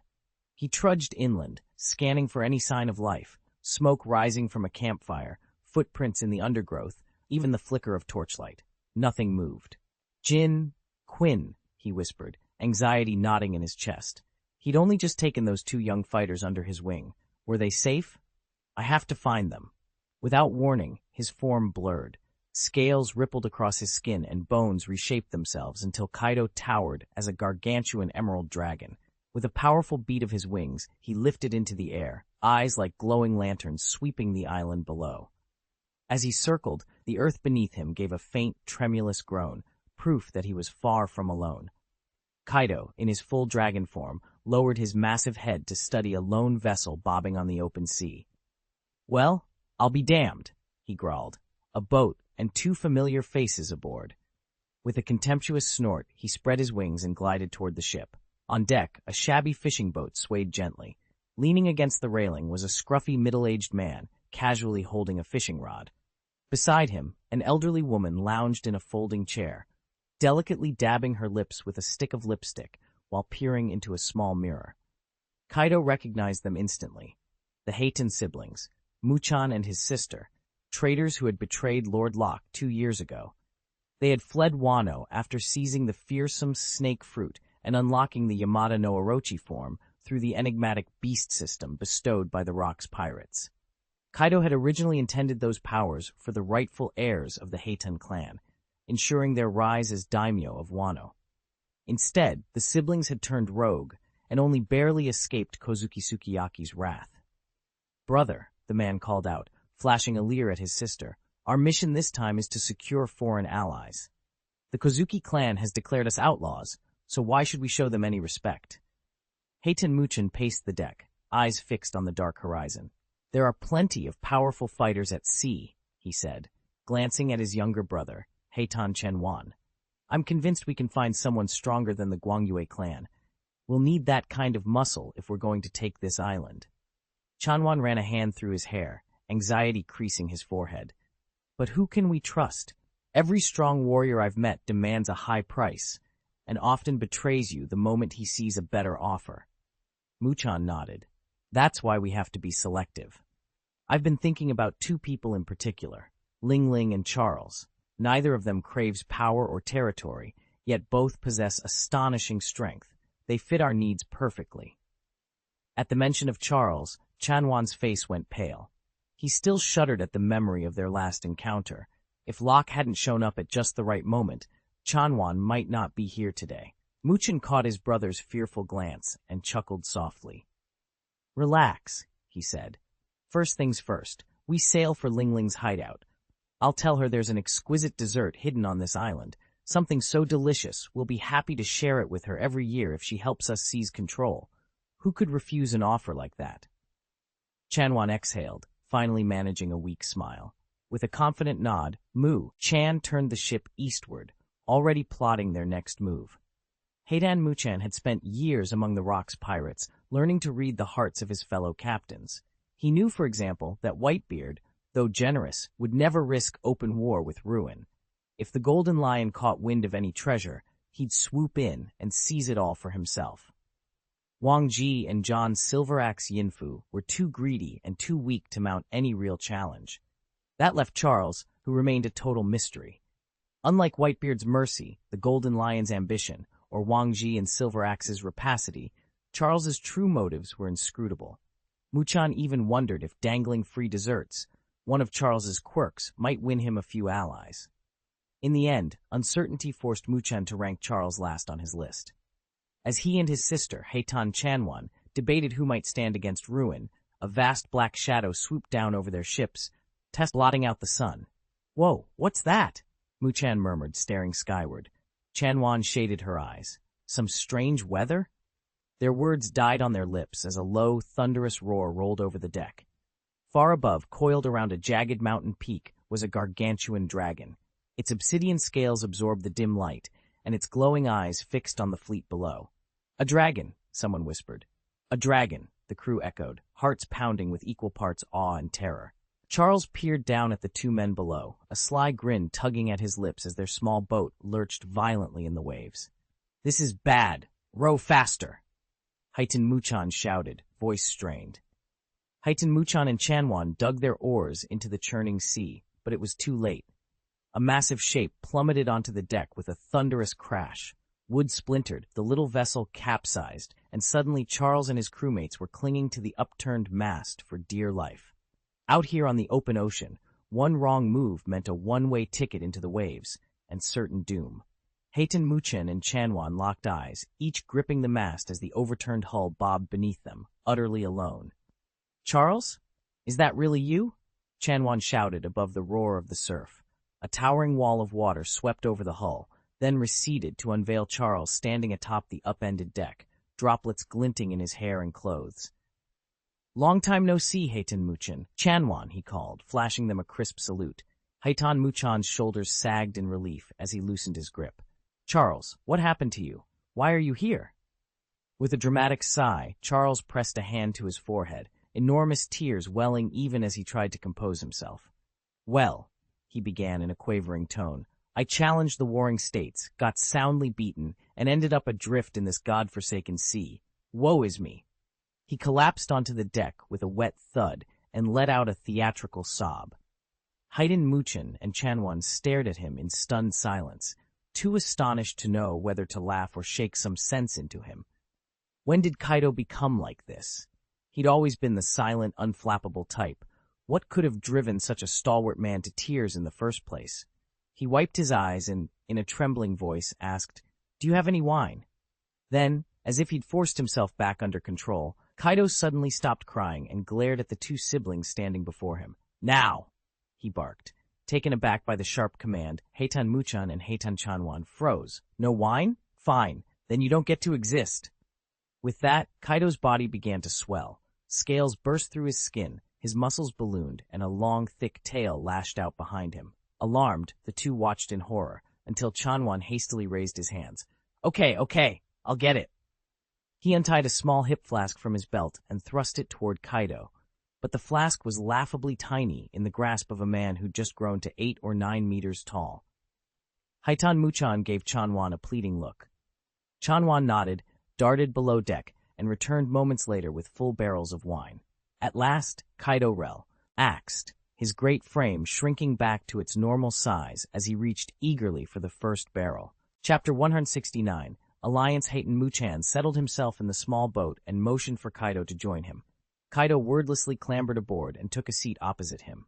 "Kaido," Heitan began, pouring a deep crimson wine into their cups.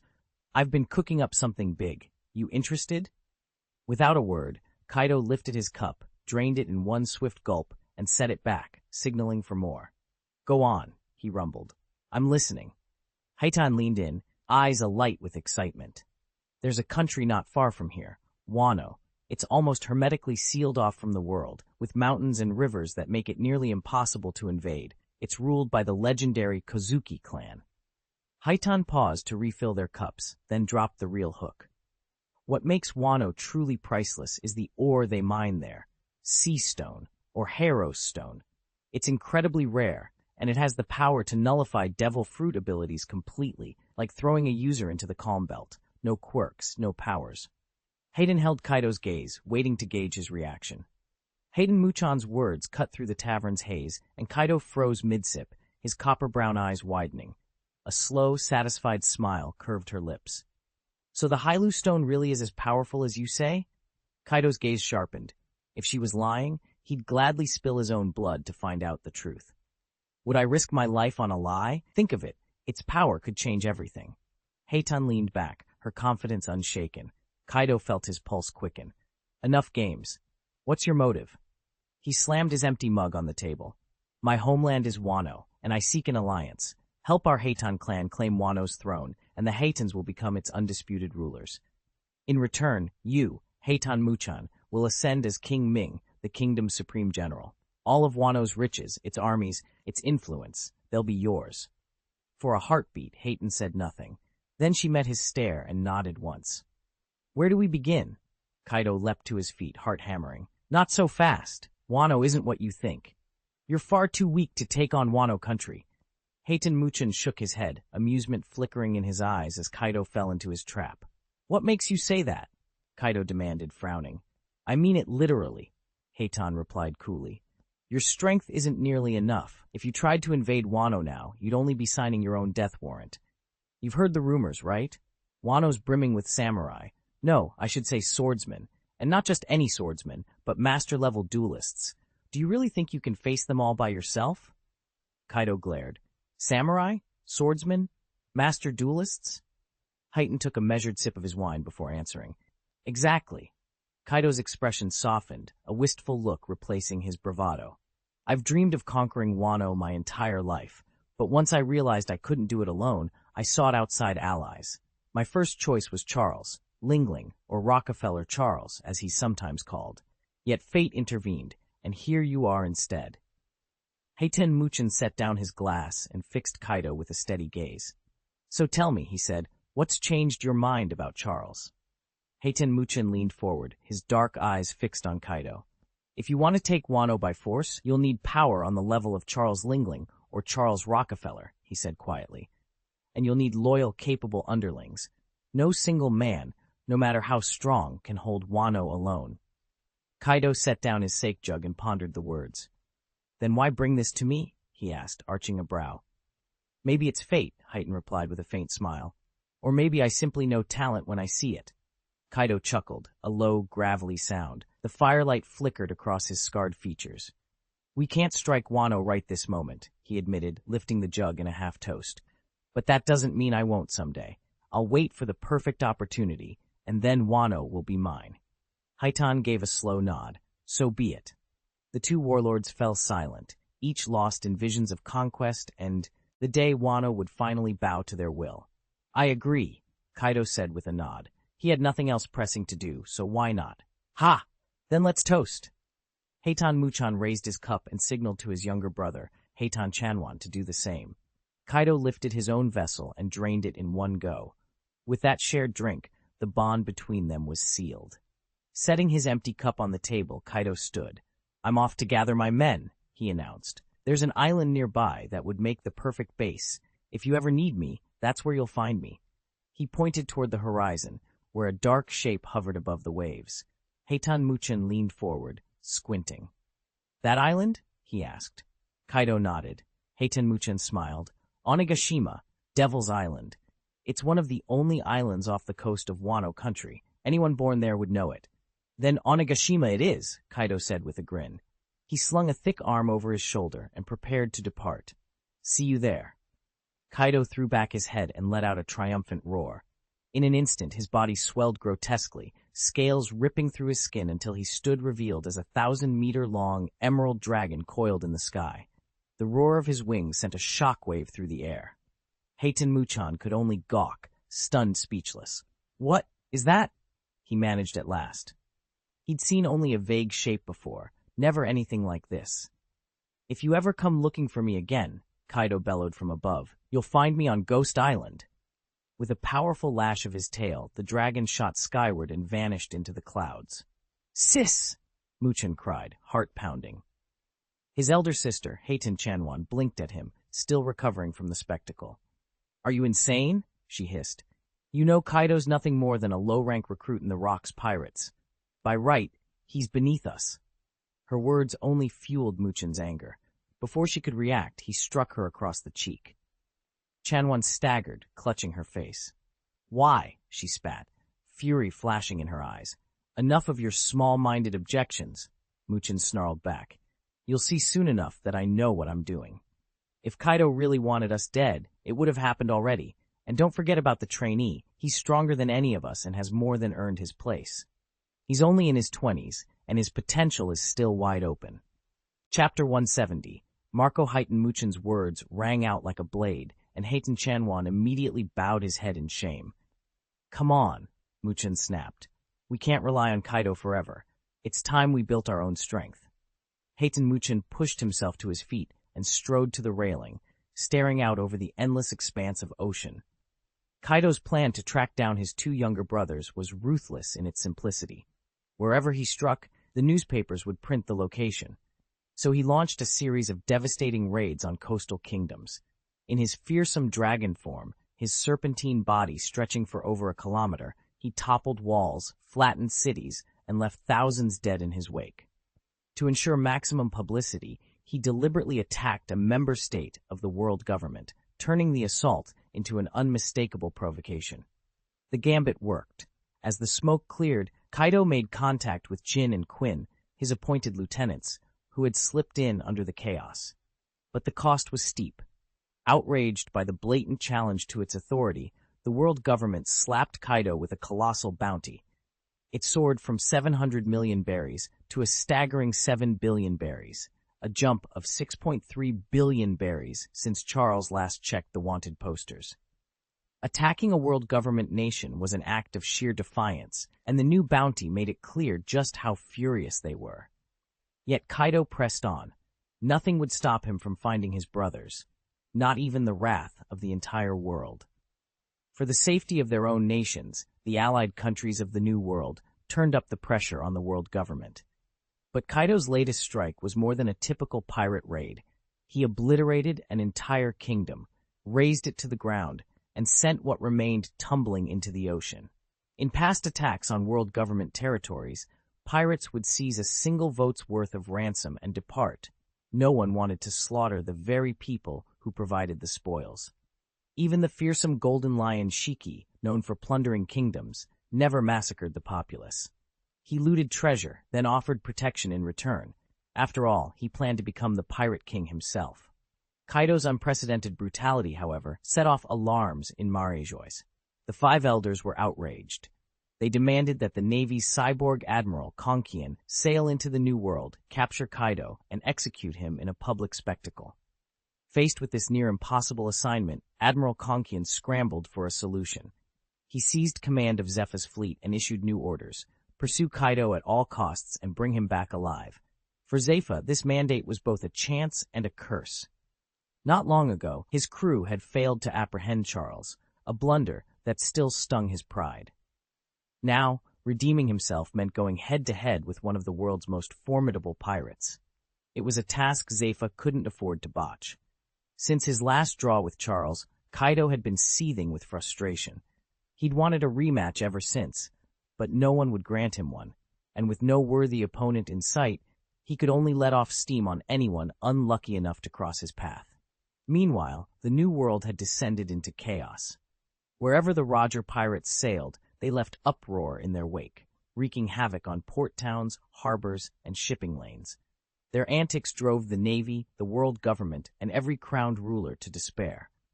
In the end, the Admiralty's hands were tied. They had to assign Vice Admiral Garp to tail the Roger crew. By now, Garp might just as well be their nanny.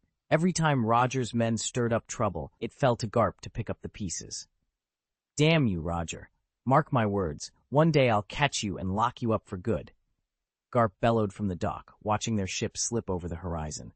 High atop the mainmast, that trademark mop of red hair bobbed in the breeze. The boy laughed down at him. "Oh, Garp, you're at least 10 years too slow." Roger's rollicking guffaw echoed across the water. "Ha ha, nice try." Out of breath but undeterred, Garp spun on his heel and barked an order to his adjutant. "Get me a cruiser, now! Vice Admiral Garp is on the hunt." Chapter 7. A Hero's Unexpected Landing. The ship lurched to a stop at the water's edge. "Sir, the ship's run aground," the adjutant yelled, a dark vein pulsing at his temple as he stared at Vice Admiral Monkey D. Garp. Garp turned slowly, blinking in confusion. "Huh? We beached the ship?" The adjutant pinched the bridge of his nose. "Admiral, you really don't remember?" Garp scratched the back of his head, looking sheepish. "Well, I suppose I do now." Before anyone could protest, the villagers who'd gathered on the shore burst into cheers. "A naval hero! A naval hero! A naval hero!" Their shouts rang out across the sand. Just moments ago, Garp's sudden arrival had chased the Roger pirates off the island, and to these people he'd become their savior overnight. Heat crept into Garp's cheeks as he grinned awkwardly. "Oh, come on, don't make such a fuss," he laughed, his deep voice trembling slightly. "I was just doing my job." He puffed out his chest, more out of habit than pride. "But don't worry, this old coot will catch Roger one of these days." Unable to stand the spotlight, Garp turned and busted through the cheering crowd, making a hasty retreat inland. "Adjutant, keep up," he called over his shoulder. The adjutant hurried after him, muttering under his breath about paperwork and ship repairs, while the islanders continued celebrating their unexpected hero. Chapter 8. Flames on the Horizon. The sun glinted off the harbor as the townspeople of Shelltown cheered wildly. On the deck of his warship, Vice Admiral Monkey D. Garp squared his jaw and tightened his grip on the wheel. "Full speed ahead. Keep the Roger pirates in sight," he roared. Like a hunting hound on the scent, he drove his ship through the swell, determined not to lose his quarry. Not far ahead, a massive white ship cleaved the sea, its hull gleaming under the noonday sun, evoking the image of a great whale rising from the deep. Garp's eyes narrowed. That vessel was unmistakable. It belonged to the notorious Edward Newgate, the pirate king known as Whitebeard. "Father, look at that," came Marco's shout from the rail. His hair, coiled like a pineapple, bobbed as he pointed toward the horizon. A merchant ship's engulfed in flames. Whitebeard's vast frame turned, his snow-white beard whipping in the salty breeze. "Pirate attack?" he muttered, voice edged with impatience. Ahead, black smoke billowed skyward, and orange firelight danced across shattered planks and torn sails. The wrecked merchantman leaned dangerously to one side, its crew nowhere in sight. Marco sprang upright. "If I wasn't graceful enough to fly, I'd have fallen overboard by now, but there's someone still on that deck, a boy." At that, Whitebeard's stern features softened into a protective frown. "A child?" he called across the water. "Hold on, we're coming." Marco's eyes gleamed. "Step back, father, I'll get him." With a swift motion, he extended his arms. Flames flared along his sleeves and back as 2 wings of living fire erupted, casting the deck in a fierce amber glow. Together, father and son launched toward the burning ship. Whitebeard striding forward with thunderous steps, Marco soaring overhead on fiery plumage. Between them, hope rode on the promise of rescue, and the name of one frightened boy who needed them most, Charles. Marco vaulted into the air, his blue wings beating furiously as he rocketed toward the burning ship. "Marco," the startled crewmen shouted, their voices barely carrying above the roar of the flames. Even Whitebeard's normally impassive face tightened into a frown. "Bring our boat alongside," he bellowed. "Aye, father!" The sailors cried, trimming their sails and steering in close. As Marco drew near, the inferno recoiled from him. His phoenix power snuffed out the flames within arm's reach. He dropped onto the scorched deck and immediately spotted a small figure slumped by the railing, a boy in a tall, floppy hat. Without hesitation, Marco scooped him up. Beside him lay 2 more children, unconscious and coughing on the thick smoke. One after another, Marco gathered them into his arms. The narrow corridor ahead was a gauntlet of heat and debris, every step a fight to keep his footing. Spying the open hatch that led back to the deck, Marco allowed himself a brief, reassuring grin.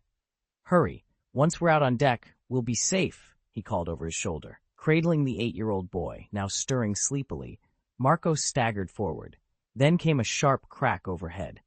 Marco's eyes flew upward, just in time to see a steel support beam give way, plunging down into the corridor behind him.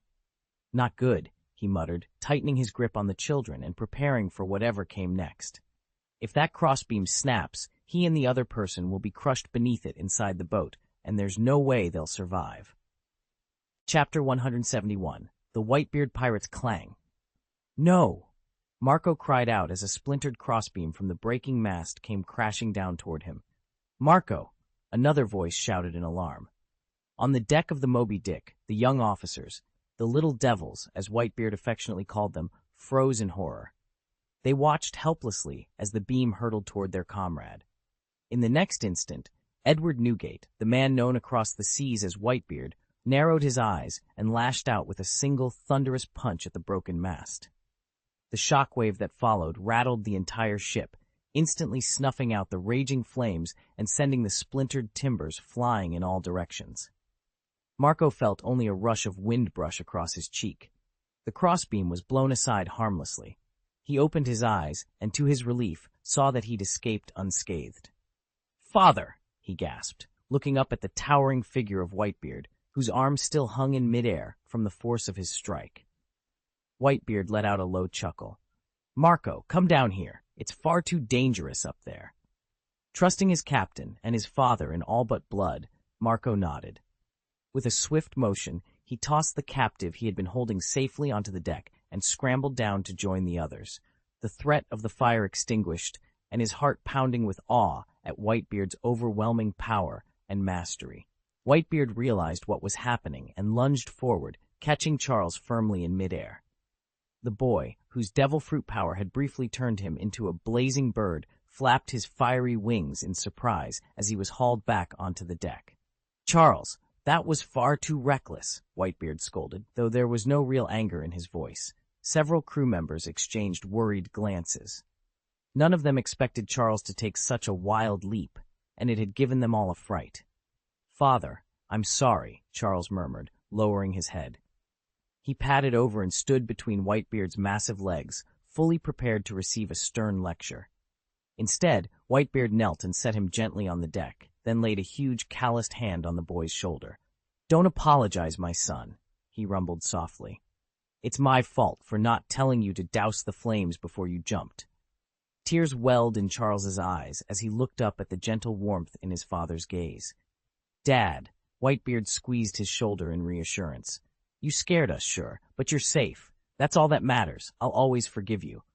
A few crew members muttered their disapproval. "He lets him off too easy," one grumbled. Charles managed a small, grateful smile. "I promise I'll be more careful next time, and thank you, Dad, for always forgiving me." Whitebeard threw back his head and laughed, a deep, rolling sound that echoed across the deck. "Ha ha ha! That's my boy! Of course we're family," the crew roared in unison, stamping their feet on the deck. "Kula-la-la-la! Yes, we're family!" Whitebeard beamed at them, his huge frame filling the gangway. "That's right, my sons!" Marco scanned the rowdy bunch with amusement. One of the sailors elbowed him. "Aw, come on, Marco. Tears in your eyes, are they?" Embarrassed by the tease, Marco threw back his head and laughed boisterously. "Humph! Me? Cry? Never!" The crew howled all the louder. Their laughter died away suddenly, when the boy who'd been unconscious moments before stirred and opened his eyes. A hush fell as everyone remembered the little stowaway curled at Whitebeard's feet. "Ship's doctor! Hurry! Check on the boy!" Whitebeard barked. In seconds, the ship's doctor sprinted over, medical kit in hand. He knelt beside the child, Charles, and began a quick examination. "He's inhaled too much smoke and is coughing badly," the doctor reported. "His throat's irritated, but he'll be all right in a few minutes." Whitebeard exhaled a great sigh of relief. "Good. Fetch him some water." An attendant, voice trembling, knelt beside Charles. "Father, Captain," he asked, "is Charles really awake? Will he be okay?" The doctor offered a reassuring smile. "He's already conscious, and he'll recover fully. Just keep him calm." Whitebeard rested a massive hand on the attendant's shoulder. "He's one of us now," he said quietly, meeting the boy's gaze. "Welcome aboard, Charles." All around them, the crew exchanged proud grins. another soul embraced by their makeshift family. Captain Whitebeard's booming voice cut through the chatter on deck. "Let me see him." He strode forward, his great frame casting a shadow over a thin, trembling boy. His tone, however, was almost gentle. "Child, what's your name? And what are you doing aboard my ship?" A ripple of laughter ran through the crew's younger members. "Ooh, the captain's grilling the stray kid. Show us what he does next." Whitebeard ignored them. Noting the boy's pale cheeks and labored breathing, he barked. "Is he thirsty? Someone fetch water." A lanky deckhand named Chiaozi hurried over. "Captain, he needs it. Looks like he's dying of thirst." He fumbled with the leather strap around his waist, produced a small canteen, and tipped it to the boy's lips. The boy drank as if the sea itself had evaporated, continuing until the canteen clinked empty. With a satisfied belch, the boy set the canteen aside and raised his head. Whitebeard crouched to meet his gaze, his great white beard brushing the deck. "Now that you've had something to drink, tell me, what's your name?" The boy swallowed hard, then found his voice. "Charles," he said. Whitebeard's stern features softened into a smile. "Charles," he repeated, "a fine name for a brave lad." Charles staggered up onto the deck, battered and bleeding. His clothes were torn, and his eyes were wide with shock. Whitebeard, towering over the rest of his crew, knelt down to meet him at eye level. "Why are you here, boy? Have you been attacked?" Whitebeard asked, his deep voice gentle with concern. Charles blinked, struggling for words. Finally, his voice cracked. "Pirates, they ambushed us. My father, he stayed behind to protect the merchant ship. He fought them off, and he was swallowed by the sea of fire." He broke down, tears streaking the grime off his face. "Now I'm all alone." Silence fell across the deck. Even the boisterous pirates who usually filled the air with laughter stood mute, their usual mischief replaced with somber respect. Whitebeard's broad smile vanished, replaced by a pained frown. He reached out a massive hand and rested it gently on Charles's shoulder.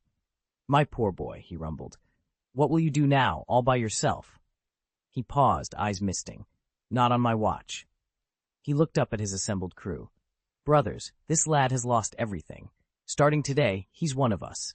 The Whitebeard pirates are his family now." A murmur of approval swept through the men lining the rails. Charles wiped his tears, staring at Whitebeard's colossal hand as it hovered near him.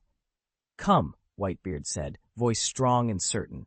"Be my son, carry the Whitebeard name, and sail on these seas with us."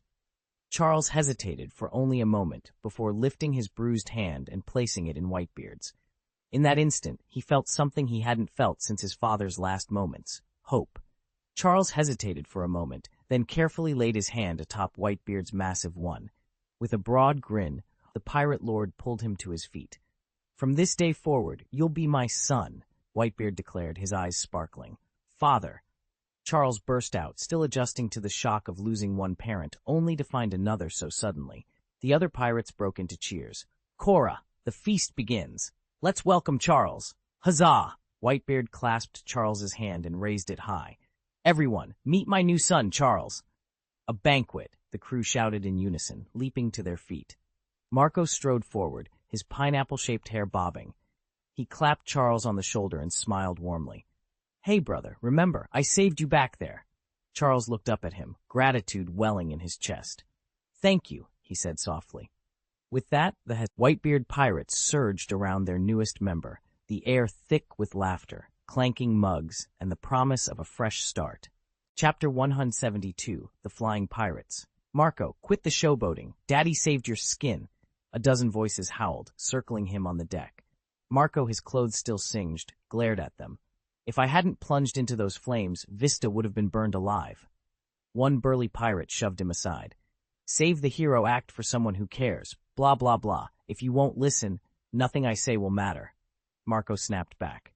Frustrated, the crew gave up and sprinted off in the direction of the banquet tables. "Come on, Vista, let's go eat," Marco grumbled, yanking the boy by the hand. They reached a roaring bonfire surrounded by laden tables, platters of roast fowl, steaming cauldrons of stew, heaps of fresh fruit, and barrels of spiced rum. Pirates jostled one another for the choicest morsels, mugs clinking as jokes and tall tales flew through the smoke-dappled night. At the center of it all sat Whitebeard. He wore a grin that never faded, watching his crew's revelry with bright, proud eyes. As evening deepened, the feast mellowed. Sailors sated themselves on honeyed pastries, collapsing onto crates or leaning against the rail. Whitebeard reclined on the deck, a large flagon of wine in hand, gazing up at the stars.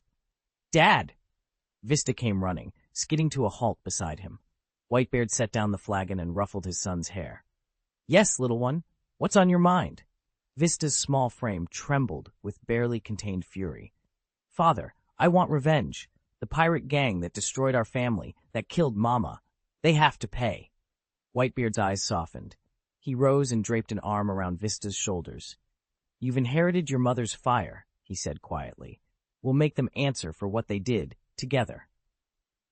Father and son stood side by side, silhouettes against the crackling bonfire, forging a solemn promise in the hush of the night. Charles approached the legendary Whitebeard's quarterdeck and stopped before him, bowing with the reverence due to a pirate lord. Even seated, Whitebeard's massive frame and aura of authority loomed over the young man, making his heart pound. Whitebeard took a leisurely sip of wine, then set the goblet aside and fixed Charles with a silent, appraising stare.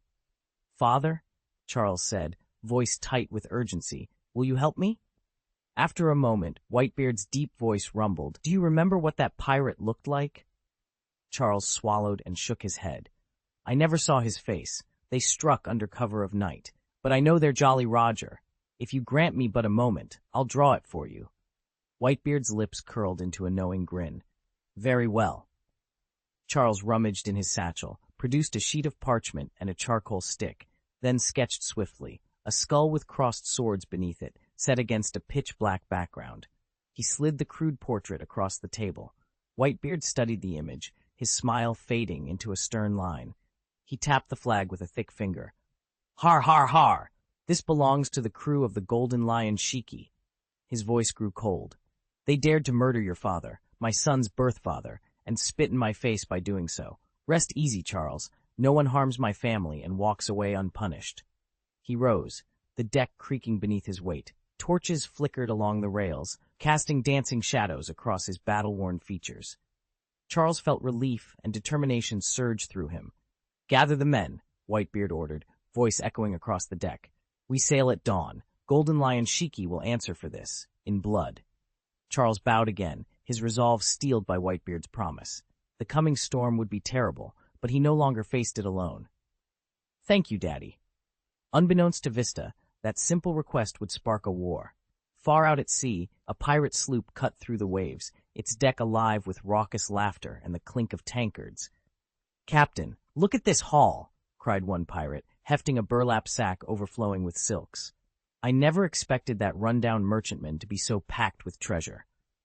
Around him the crew roared their agreement, tossing handfuls of gold coins onto the plundered cargo.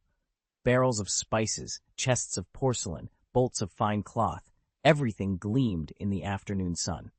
The captain, a grizzled man with a scar tracing his jawline, leaned on the rail and lifted his wineglass in a toast.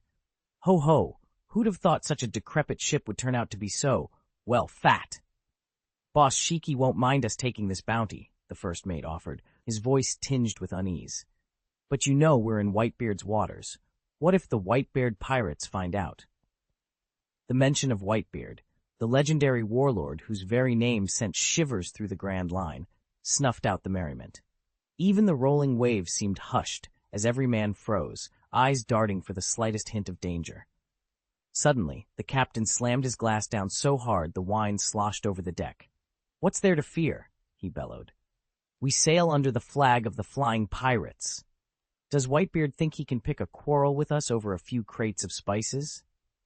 His defiance crackled through the tension like lightning, and one by one, the crew found their courage again. Laughter, harder and louder than before, erupted among them, as if they could scare off Whitebeard himself. But out on the horizon, distant sails cut through the haze, and an even deadlier storm was already gathering. "Sooner or later, I'll take Whitebeard's head," the captain roared from the quarterdeck. The crew exploded in cheers. "That's right. What's Whitebeard, anyway? A guy who lingers in the back half of the New World. He's no match for Charles. He doesn't even deserve to be mentioned alongside our boss, Shiji. Now, drink up, and pour another round." Mugs clattered on tables as the pirates toasted one another. Below deck on their floating archipelago, the Golden Lion himself, Boss Shiji, sat enthroned in the Grand Hall, completely unaware of the brewing storm. He was too busy savoring the news. Jiha! Excellent work, everyone. With young Charles keeping the Navy tied up, our coffers grew fat this voyage. Shiji's lieutenants beamed as they counted their bounty. Piles of gold coins gleamed in torchlight. Then the Golden Lion's laughter abruptly faded into a sigh. It's a pity Charles slipped away again, he muttered. Our golden age of piracy won't last forever if that brat keeps dodging us. Shiji's right-hand man, exchanged a grim glance with a fellow officer. He knew exactly what this meant. Once the Navy learned Charles had retreated to Kame Island, they'd lift their blockade and funnel every gunship toward him. Boss Shiji, Shike called, urgency sharpening his voice. Chapter X, The Height of Arrogance. One good wind and we'll have nearly 30 ships under our flag. What's the Navy to us? Slurred one of the crewmen, already half drunk. The rest of the flamboyant pirates burst into raucous laughter, the past 2 months of unbroken success swelling their pride. Ha! Ha! Exactly! The New World belongs to us, not the Marines. Captain Shiji chuckled at his younger brother Shike's boastful words. Then, raising his voice above the din, he barked. All hands, ready ship. We'll streamline the crews and stand prepared for a Marine counterattack. Despite his swagger, Shiji fully expected the world government's Marines to retaliate. He'd stirred up a hornet's nest, raiding a convoy under the government's protection and threatening several allied nations in the process. If the admirals didn't strike back soon, the world government itself would look weak. Admiral's squadron sighted, someone shouted, the crew snapping to attention before returning to their mugs of rum. Shiji's gaze drifted to the newspaper clutched in his hand. The front page featured a crisp portrait of Charles. The headlines read, Young Revolutionary Strikes Again in the South Seas. He tapped the paper lightly. Charles, why do you refuse to join me? Ever since they'd first met, Shiji had dreamed of adding Charles to his ranks. With every new recruit, every capture, ship, that desire only grew stronger. And now, as the flamboyant pirates reached the height of their power, he knew it was only a matter of time before their paths crossed again, and Charles finally answered his call. Shike was convinced that with Charles at his side, a naval siege would pose no threat. Together, he believed, they could achieve what even Locke couldn't, drive the Royal Navy entirely out of the New World. Of course, Charles had no inkling of Shike's bold ambitions. At that very moment, Charles was leisurely inspecting his domain, Kame Island. When he first arrived a year ago, only 10% of its terrain had been suitable for settlement. The rest was jagged peaks and waterlogged marsh. Since then, Charles had blasted through rocky ridges, filled in swamps, and terraced the slopes, expanding the island's usable land to 30%. Even so, this newly reclaimed acreage was quickly proving insufficient. Immigrants flooded in from every corner of the first half of the New World. Farmers seeking fertile fields, craftsmen chasing opportunity, and traders drawn by the promise of a bustling port. The tiny settlement of just over 1,000 souls that Charles inherited had swelled to nearly 30,000 inhabitants, growing at an astonishing rate of 30% each month. In particular, during the last 2 months, the influx accelerated exponentially, transforming Kame Island from a sleepy outpost into a thriving hub of commerce and community. Chapter 173, Land Reclamation. The newcomers had injected fresh vitality into the island, and with them came a surge of prosperity. While the community bustled with new energy, Charles slipped away to the remote back mountain to resume his martial training, flattening one rocky outcrop after another. Suddenly, a thunderous boom ripped through the valley. A fierce, armor-like aura swirled around his fists, crackling with red and green lightning. With a single thunderous punch, Charles reduced a 1,000-meter peak to rubble. The force of the blow sent shockwaves rippling across the entire island. Down at the outer harbor, ships and cargo trembled violently. Foreign merchants and dockhands lost their footing and fell to the ground, scrambling upright with frantic cries. What's happening? An earthquake? Panicked glances passed among the newcomers, but the local villagers merely lay low until the tremors ceased. Only then did they rise, brushing dust from their clothes. An old man standing nearby lit a cigarette with deliberate calm. He took a long drag, exhaled slowly, and said, "Relax. That was just Lord Charles practicing his boxing again. You'll get used to it soon." The merchant stared at him, wide-eyed. The old man gave a wry smile and nodded toward the distant mountain. "Lord Charles, if you please, and you'll be hearing that name a lot more around here." Chapter 7. The Mountain's Fury. Are you talking about the pirate Charles? The two merchants who just set foot on Kamai Island exchanged startled looks. Clearly, they hadn't learned the local customs. Calling their host by name like that was an insult. A burly fisherman stepped forward, his face reddening. "Pirate? How dare you? Lord Charles is the kindest man you'll ever meet. Warm, gentle, never one to pick a fight. The Navy spread that pirate rumor to tarnish his name." Murmurs of agreement rippled through the small crowd. The merchants fell silent, their cheeks flushing. One of them cleared his throat and tried to change the subject. "You said your lord practices boxing. What exactly does that mean?" "Boxing?"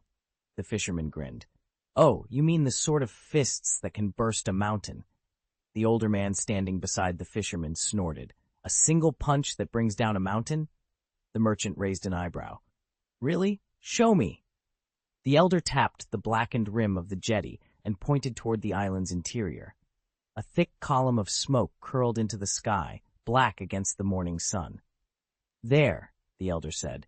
"That's the crater where Charles laid low half the ridge with one blow. He's up there now, tending to what's left." The merchant stared in stunned silence as the smoke curled higher, a dark banner proclaiming the legend of Charles the Gentle and the power he wielded when roused. "Did you see that? That's where Lord Charles used to train," someone cried, pointing toward the rear of town. A moment later, the massive hill that had loomed behind the settlement crumbled into itself. A great cloud of dust billowed up, drifting over the rooftops. "Another mountain gone," another spectator shouted. "That's the sixth one he's leveled," a third chimed in. "He's tearing them down faster than we can clear the debris." "Damn Charles," grumbled a man in tattered clothes. "He's treating us worse than prisoners, making the pirate captain's lads break stones all day." Below the watching townsfolk, nearly 2,000 grimy, shackled figures heaved pickaxes and shovels. Their ankles were locked in heavy chains, their wrists rubbed raw from their tools. A young overseer cracked his whip. "Silence, you ragged dogs," he barked. "Get back to work and clear every last rock." These were pirates, captured earlier this year when Charles defended Kame Island from a marauding fleet. None of the invaders had shown mercy, and Charles would show none in return. Instead of hanging them, he'd consigned them to forced labor, quarrying the rubble from his newly conquered peaks. All day long, under the watchful eyes of the Wild Wolf Gang sentry, the prisoners toiled. Dust rose in steady waves as they broke apart stone and dragged the fragments away. By nightfall, the mound behind the town would be as neat as any marketplace square, ready for Charles's next grand project. Captain Wolf of the second team stood at the edge of the clearing, watching Charles descend from the sky. Every time Charles shattered a mountain with a single punch, Wolf's men were left to haul away the rubble, filling potholes across Kame Island, reinforcing its shores, or dumping the excess into the sea for land reclamation. In time, this island was to become Charles's base of operations, and he intended every stone here to be perfectly placed. A thin veil of dust clung to Charles's boots and trousers, but he showed no sign of strain. Wolf, eyes glowing with admiration, hurried forward. "Captain, here you are," he called out, sounding more like a devoted valet than a battle-hardened officer. Wolf offered Charles a neatly folded towel. Though Charles hadn't broken a sweat, his face was streaked with gray. He took the towel, wiped his jaw and cheeks with a few casual swipes, then tossed it back to Wolf. Charles surveyed the laborers, pirates pressed into service under his command. They toiled with shovels and wheelbarrows, dumping stone chips into waiting barges. He raised an eyebrow. "They're behaving," he asked. Wolf glanced at the row of grim-faced men and shook his head. "Yes, sir. Your reputation is enough to keep them in line. They know better than to cross you." Charles nodded, a hint of a smile tugging at his lips. "Good, but never underestimate them. Keep a close watch." Wolf bowed his head. "Understood, sir. They won't forget whose island this is." Charles stood at the edge of the cliff, staring down at the makeshift corral where nearly 2,000 pirates were held. Beside him, Captain Wolf's voice was low but insistent. No pirate worth his salt will sit still. You'd better shore up the perimeter. If even a handful break free, this island could be overrun. I understand, Charles replied, though he felt the weight of Wolf's words more keenly than ever. 2,000 desperate men, armed and cornered, would stop at nothing to escape, and the island's defenses, hastily constructed with little more than sharpened stakes and crude palisades, looked inadequate. Wolf studied him for a moment, then nodded. Good. Mobilize the guards. Double their watch. If you need more hands, speak to Carter. He's readying his ships offshore. He can send over deckhands, riggers, anyone who'll fight. Charles's eyes lit up. Reinforcements would ease the burden on his own men, and with so many prisoners to contain, every extra pair of hands counted.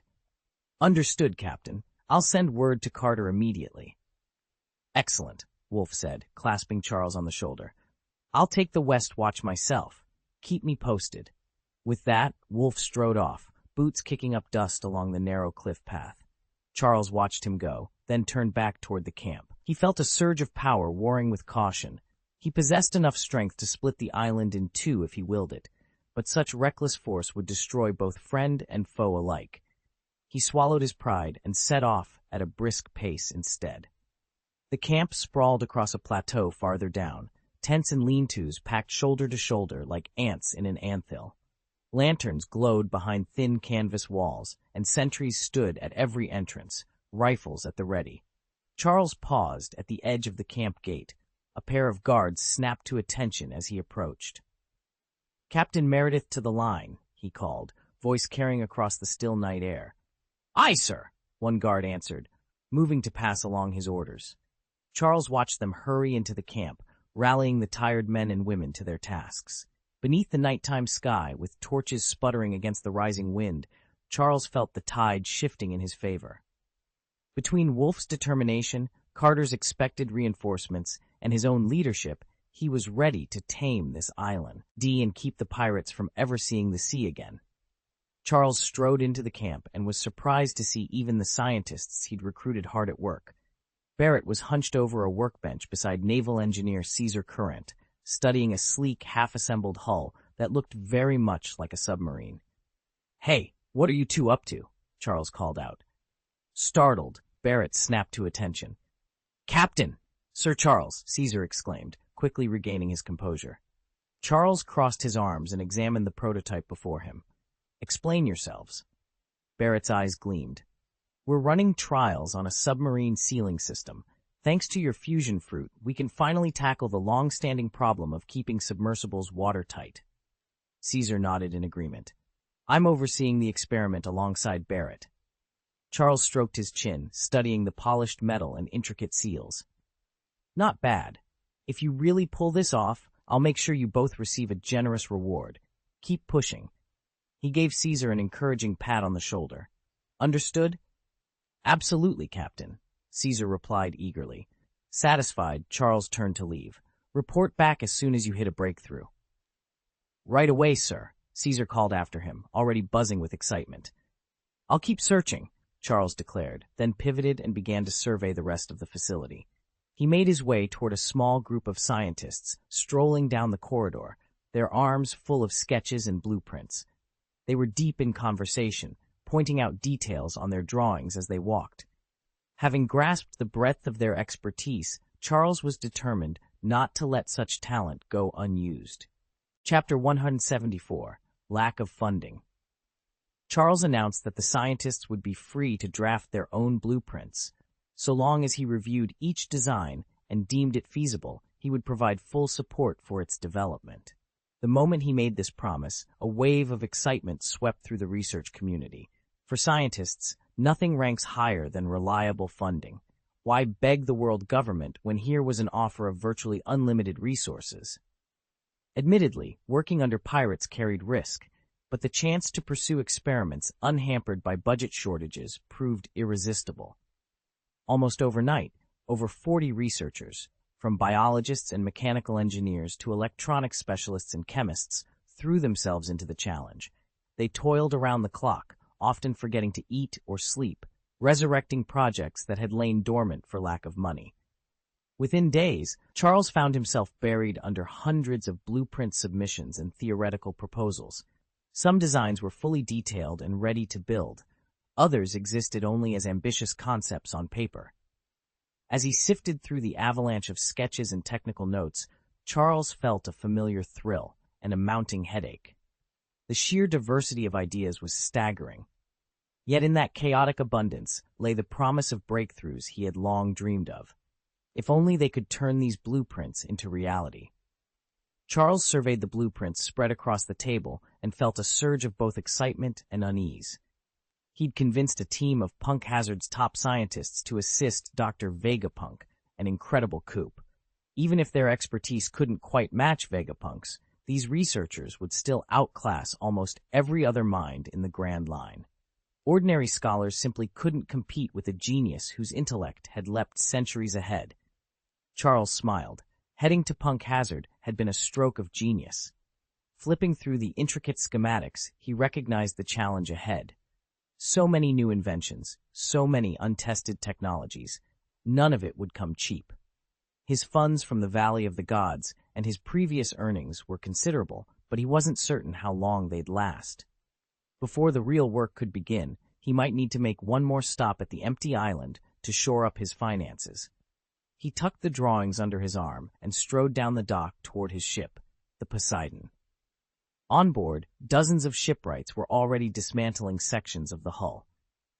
Vinsmoke Gage stood at the water's edge, helmet gleaming under the sun, eyes fixed on the same blueprints Charles carried. Gage had protested when Charles first entrusted him with the Poseidon's transformation, but now the entire refit was in his hands. Watching the crew at work, prying planks free, lowering masts, and marking new reinforcement points, Charles felt a thrill of anticipation. Every bolt, every joint would soon be rebuilt from the keel up to accommodate Vegapunk's radical designs. The road ahead was costly and uncertain, but Charles knew it was the only way forward. With the Poseidon reborn and Vegapunk's legacy within reach, he was ready to challenge the very limits of science and reshape the world.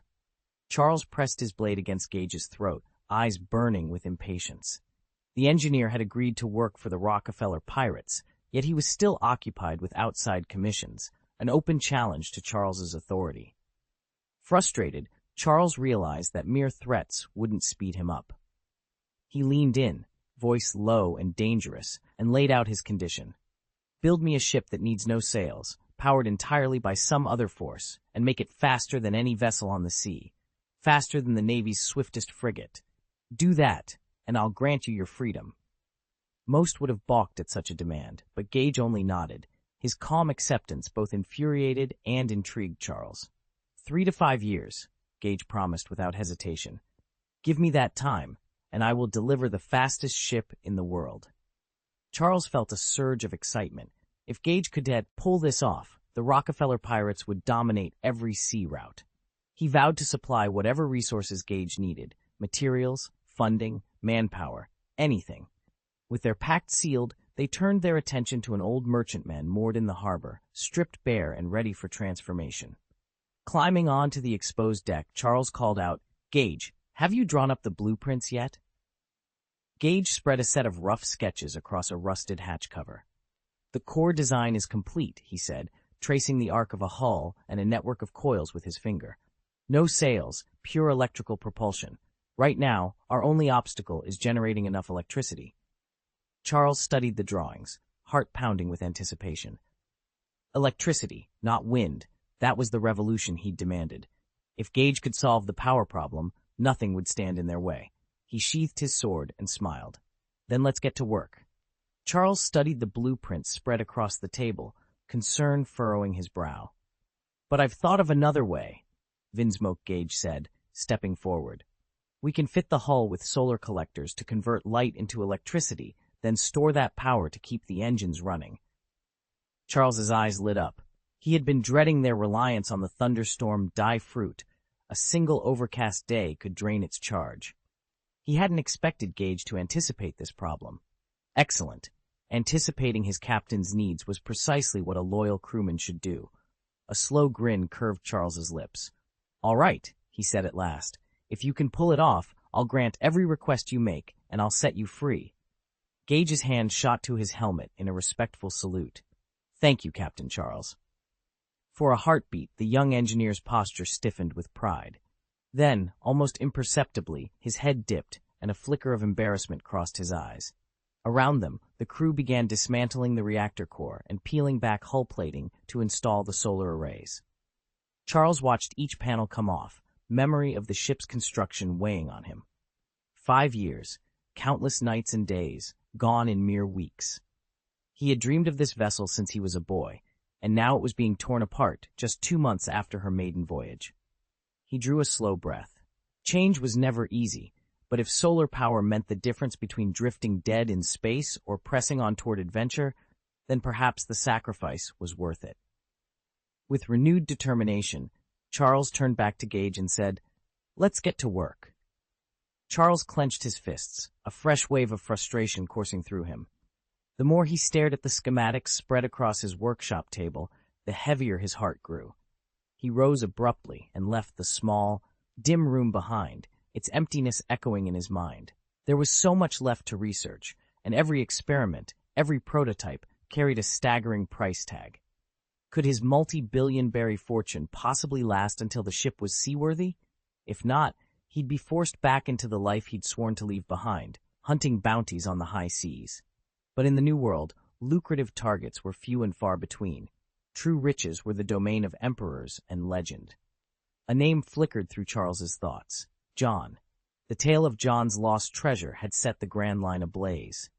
Once Luffy had acquired John's treasure map, the Emperor Bucky wasted no time establishing the Bucky Express, an entire armada dedicated to claiming the prize. No privateer could hope to match an effort of that scale. Could Charles stage an interception? The thought resonated with both exhilaration and dread. John himself was holed up on Hive Island, within Locke's heavily fortified domain. He wasn't alone. The infamous Wang Ji and the cunning Yin Fei had joined forces with him, turning the island into an almost impregnable fortress. Striking at their alliance would be an exercise in madness. "Damn it," Charles muttered, exhaling sharply. He shook his head, banishing thoughts of John and his cohorts. There were other paths forward. Those that didn't rely on challenging emperors on their own turf. Gathering his notes, Charles squared his shoulders. He had to be smarter, faster, more inventive than anyone else. If he couldn't outgun the Bucky Express, he'd outthink it. The blueprint for his next move demanded every ounce of his focus. And this time, failure was not an option. Charles knew that if he tried to take John's silver axe hostage, he'd have to kill him. And even then, there was no way Charles could keep all the treasure for himself. Did he think Shiki, the Golden Lion, or Edward Newgate, Whitebeard, were fools who'd let him simply walk off with their plunder? Silver Axe's crew might not be as vast as Dragon's, but it still numbered in the hundreds. With the frequency of his raids, Charles wondered how Silver Axe managed to feed all those pirates. There was only one answer: Locke's legendary treasure. Countless men had their eyes on it, but none dared claim it. Anyone who tried would surely end up someone else's wedding gift. Realizing he couldn't fight for that treasure alone, Charles resolved to go legitimate, at least for the time being. He needed goods he could quickly turn into gold, but first he had to decide what to sell. He stood on the docks of Kame Island, watching a constant parade of merchant ships from every corner of the world. This thriving port was his greatest asset, routes stretching to every sea, buyers waiting at every harbor. All he had to do was choose the right product. "What's the best thing to sell?" he murmured to himself. Then, as the sun glinted off a distant galleon's sails, inspiration struck. What kind of enterprise could possibly out-earn a warmonger? Charles's heart skipped a beat. Chapter 175. The Golden Lion's Sword Turns on Whitebeard. Weapons always fly off the shelves, but if Charles tried to compete by selling ordinary arms, he'd be outmatched by the local merchants and their established supply networks, no matter how powerful he was. He needed something special, something they couldn't easily replicate. Suddenly, an idea struck him. Bring in a weapon from his former life.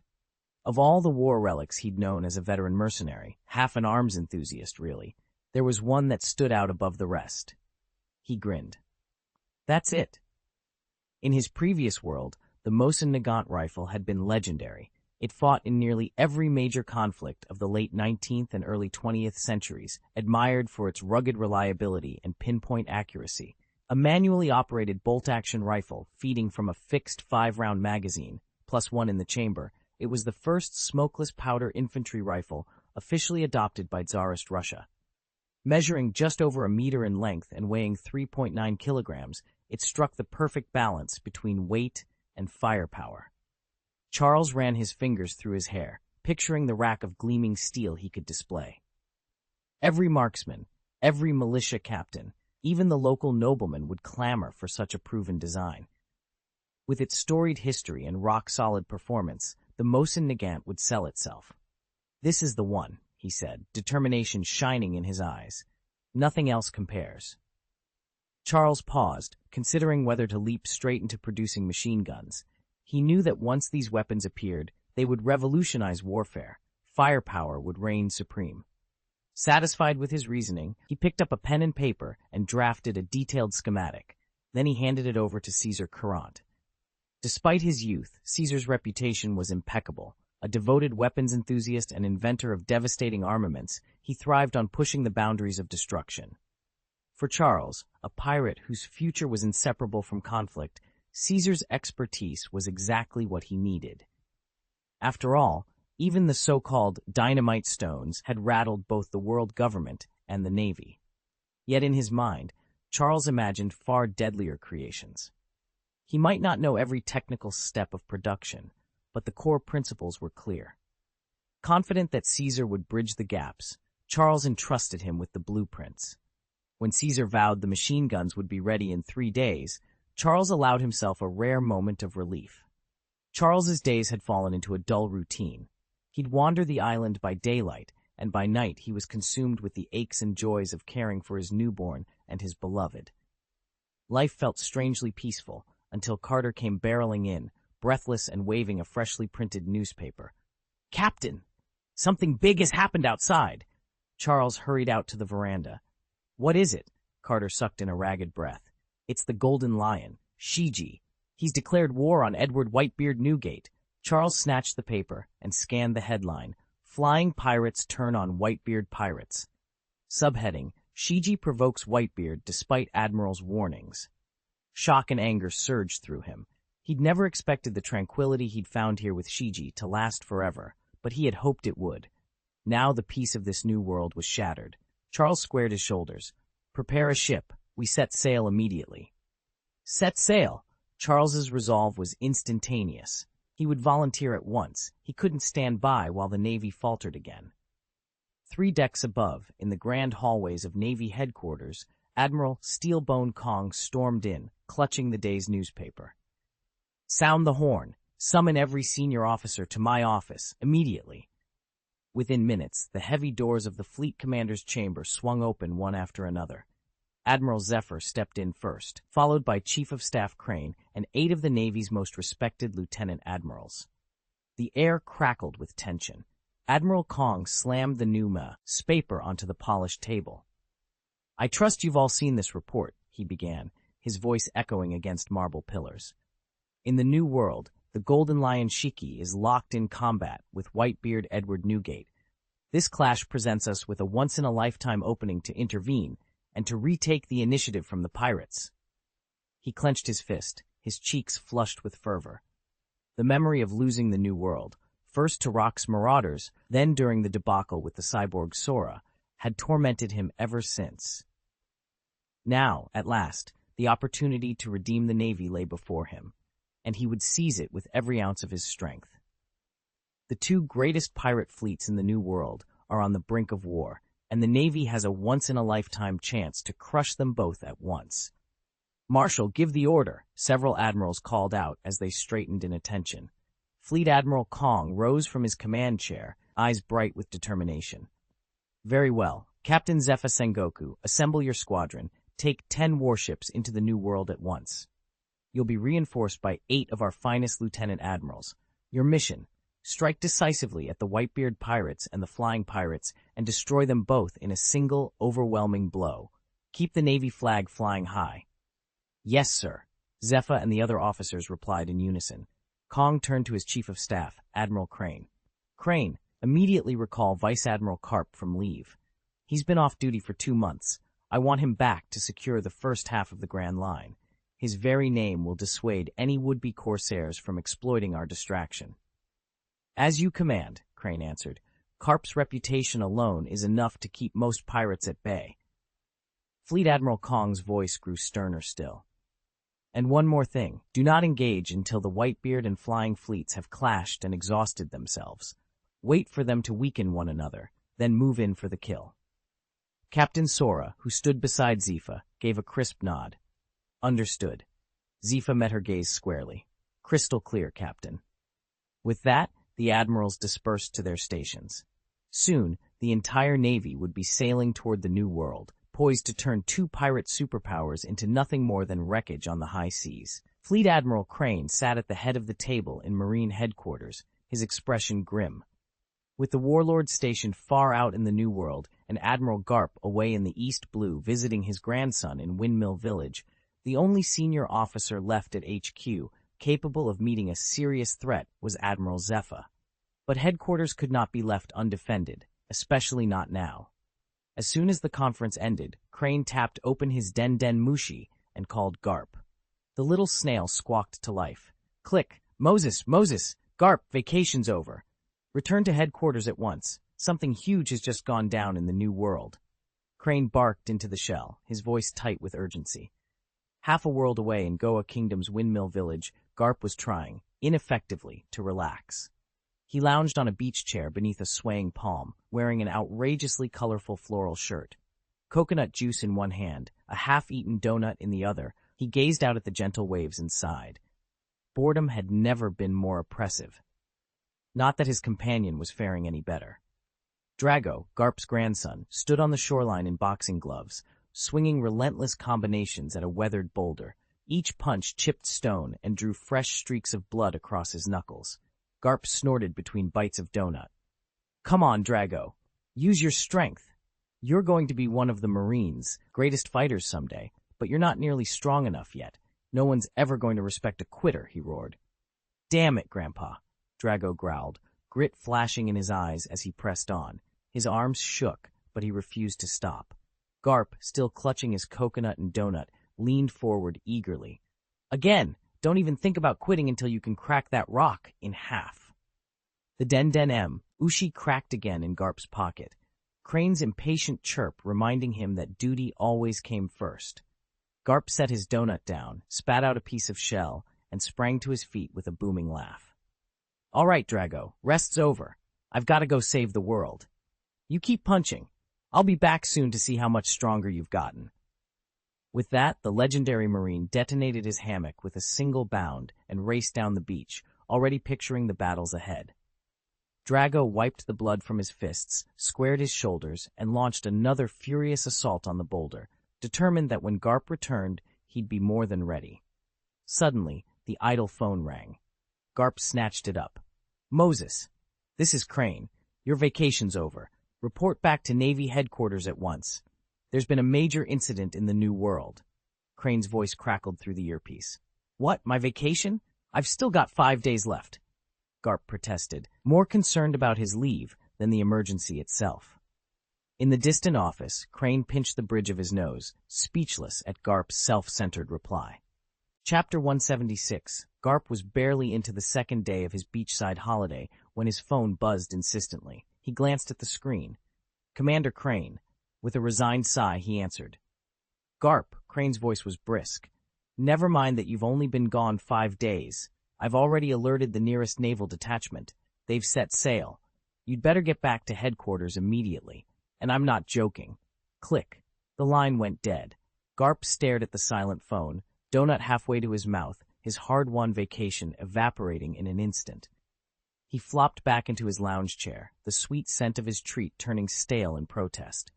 A sudden gust of wind whipped a broadsheet against his sunburned face. He peeled it off and squinted at the headline in bold black letters. Sky Pirates clash with Whitebeard's fleet. Blast it! Garp roared, hopping to his feet so fast he nearly toppled over. Why do these pirates always pick on me right when I'm trying to relax? Behind him, His young son, Drago, stifled a giggle. With Garp away, the boy had been eagerly picturing all the mischief he'd get up to. Now his father's outburst confirmed that the old admiral really was about to sail off again, leaving Drago in command of the household. Garp spun around. "Drago, who taught you to stand there grinning like the devil?" Before the words were out of his mouth, Garp snatched up a rubber-soled beach sandal and sent it flying. It smacked squarely against Drago's cheek. "Ow!" Drago howled, clutching his face as tears sprang to his eyes. Garp crossed his arms, towering over his son. Drago sniffled and tried to look brave, but the glossy sheen of tears betrayed him. "Humph," Drago muttered, wiping his cheek with the back of his hand. "Very funny, Dad." Garp shook his head. "Drop the tough act. Help me pack. We leave at dawn." Drago huffed, but scampered off toward the beach bungalow. Garp reclaimed his donut, cold though it was, and plucked up his phone. There was no point delaying. Duty called. And as always, Garp answered. "You really know how to be lazy at such a young age. No, you're coming with me to Navy headquarters, and I want to see you become the strongest sailor in person." Admiral Garp sprang to his feet and snatched Charles, who was wriggling to get away, by the collar. "This old man will train you into the mightiest marine ever." Still grinning, Garp hauled Charles toward the harbor. Moored at the dock was a warship whose figurehead bore the snarling head of a dog. Garp and his young captive clambered aboard. The helmsman, Cap, leapt up after them. "All aboard. Full sail for Navy headquarters," Garp barked to the crew. With that, the gangplank was raised. Garp gave Charles a firm shove onto the deck. The boy could only watch, dumbfounded, as the little village of his childhood shrank into the distance. Far out at sea, on the deck of the mighty Moby Dick, Whitebeard stood before a mass of enemy vessels. "Vista!" he roared down to his right-hand commander. "Now, avenge your father!" Below, a trembling pirate captain cried out, "No, please, I serve the flying pirates. Don't kill me. Do you want to start a war between us?" Whitebeard glanced at Vista and nodded. The commander's expression was all the confirmation he needed. "Do it, Vista," Whitebeard said, his lips curling into a fierce smile. "I've got the rest covered." Charles swung his head around to face the pirates, his eyes blazing with fury. These were the men who'd ruined his family. If not for the mercy of the man before him, he would have been lost. Whitebeard met his gaze with a solemn nod, and Charles raised his Western-style longsword high. The crippled pirate captain cowered, too battered even to lift his own blade. Charles brought the sword down in a single, fluid motion. Whoosh! Then a wet puff as steel met flesh. The captain choked out a ragged groan, blood gushing from the wound. Without a word, Charles withdrew the blade and lunged into the fray. One by one, the remaining pirates fell beneath his strikes, each blow flowering in a spurt of crimson. The rest of the crew stood frozen, watching in stunned silence as this lone boy enacted a savage revenge. When the last enemy collapsed, Charles let the sword drop from his hand. He turned, kneeled on the deck, and called out, "Father!" His voice cracked with grief, relief, and overwhelming gratitude. A mighty laugh rumbled from Whitebeard's chest. "Ku-la-la-la-la-la!" He strode forward, lifting Charles to his feet. In that fierce embrace, the bond between them was sealed, tempered by battle and bound forever by blood. Whitebeard offered Charles a firm hand and helped him to his feet. "What are you doing, boy?" he teased, though his eyes shone with pride. "Is a father not allowed to give his son a hand?"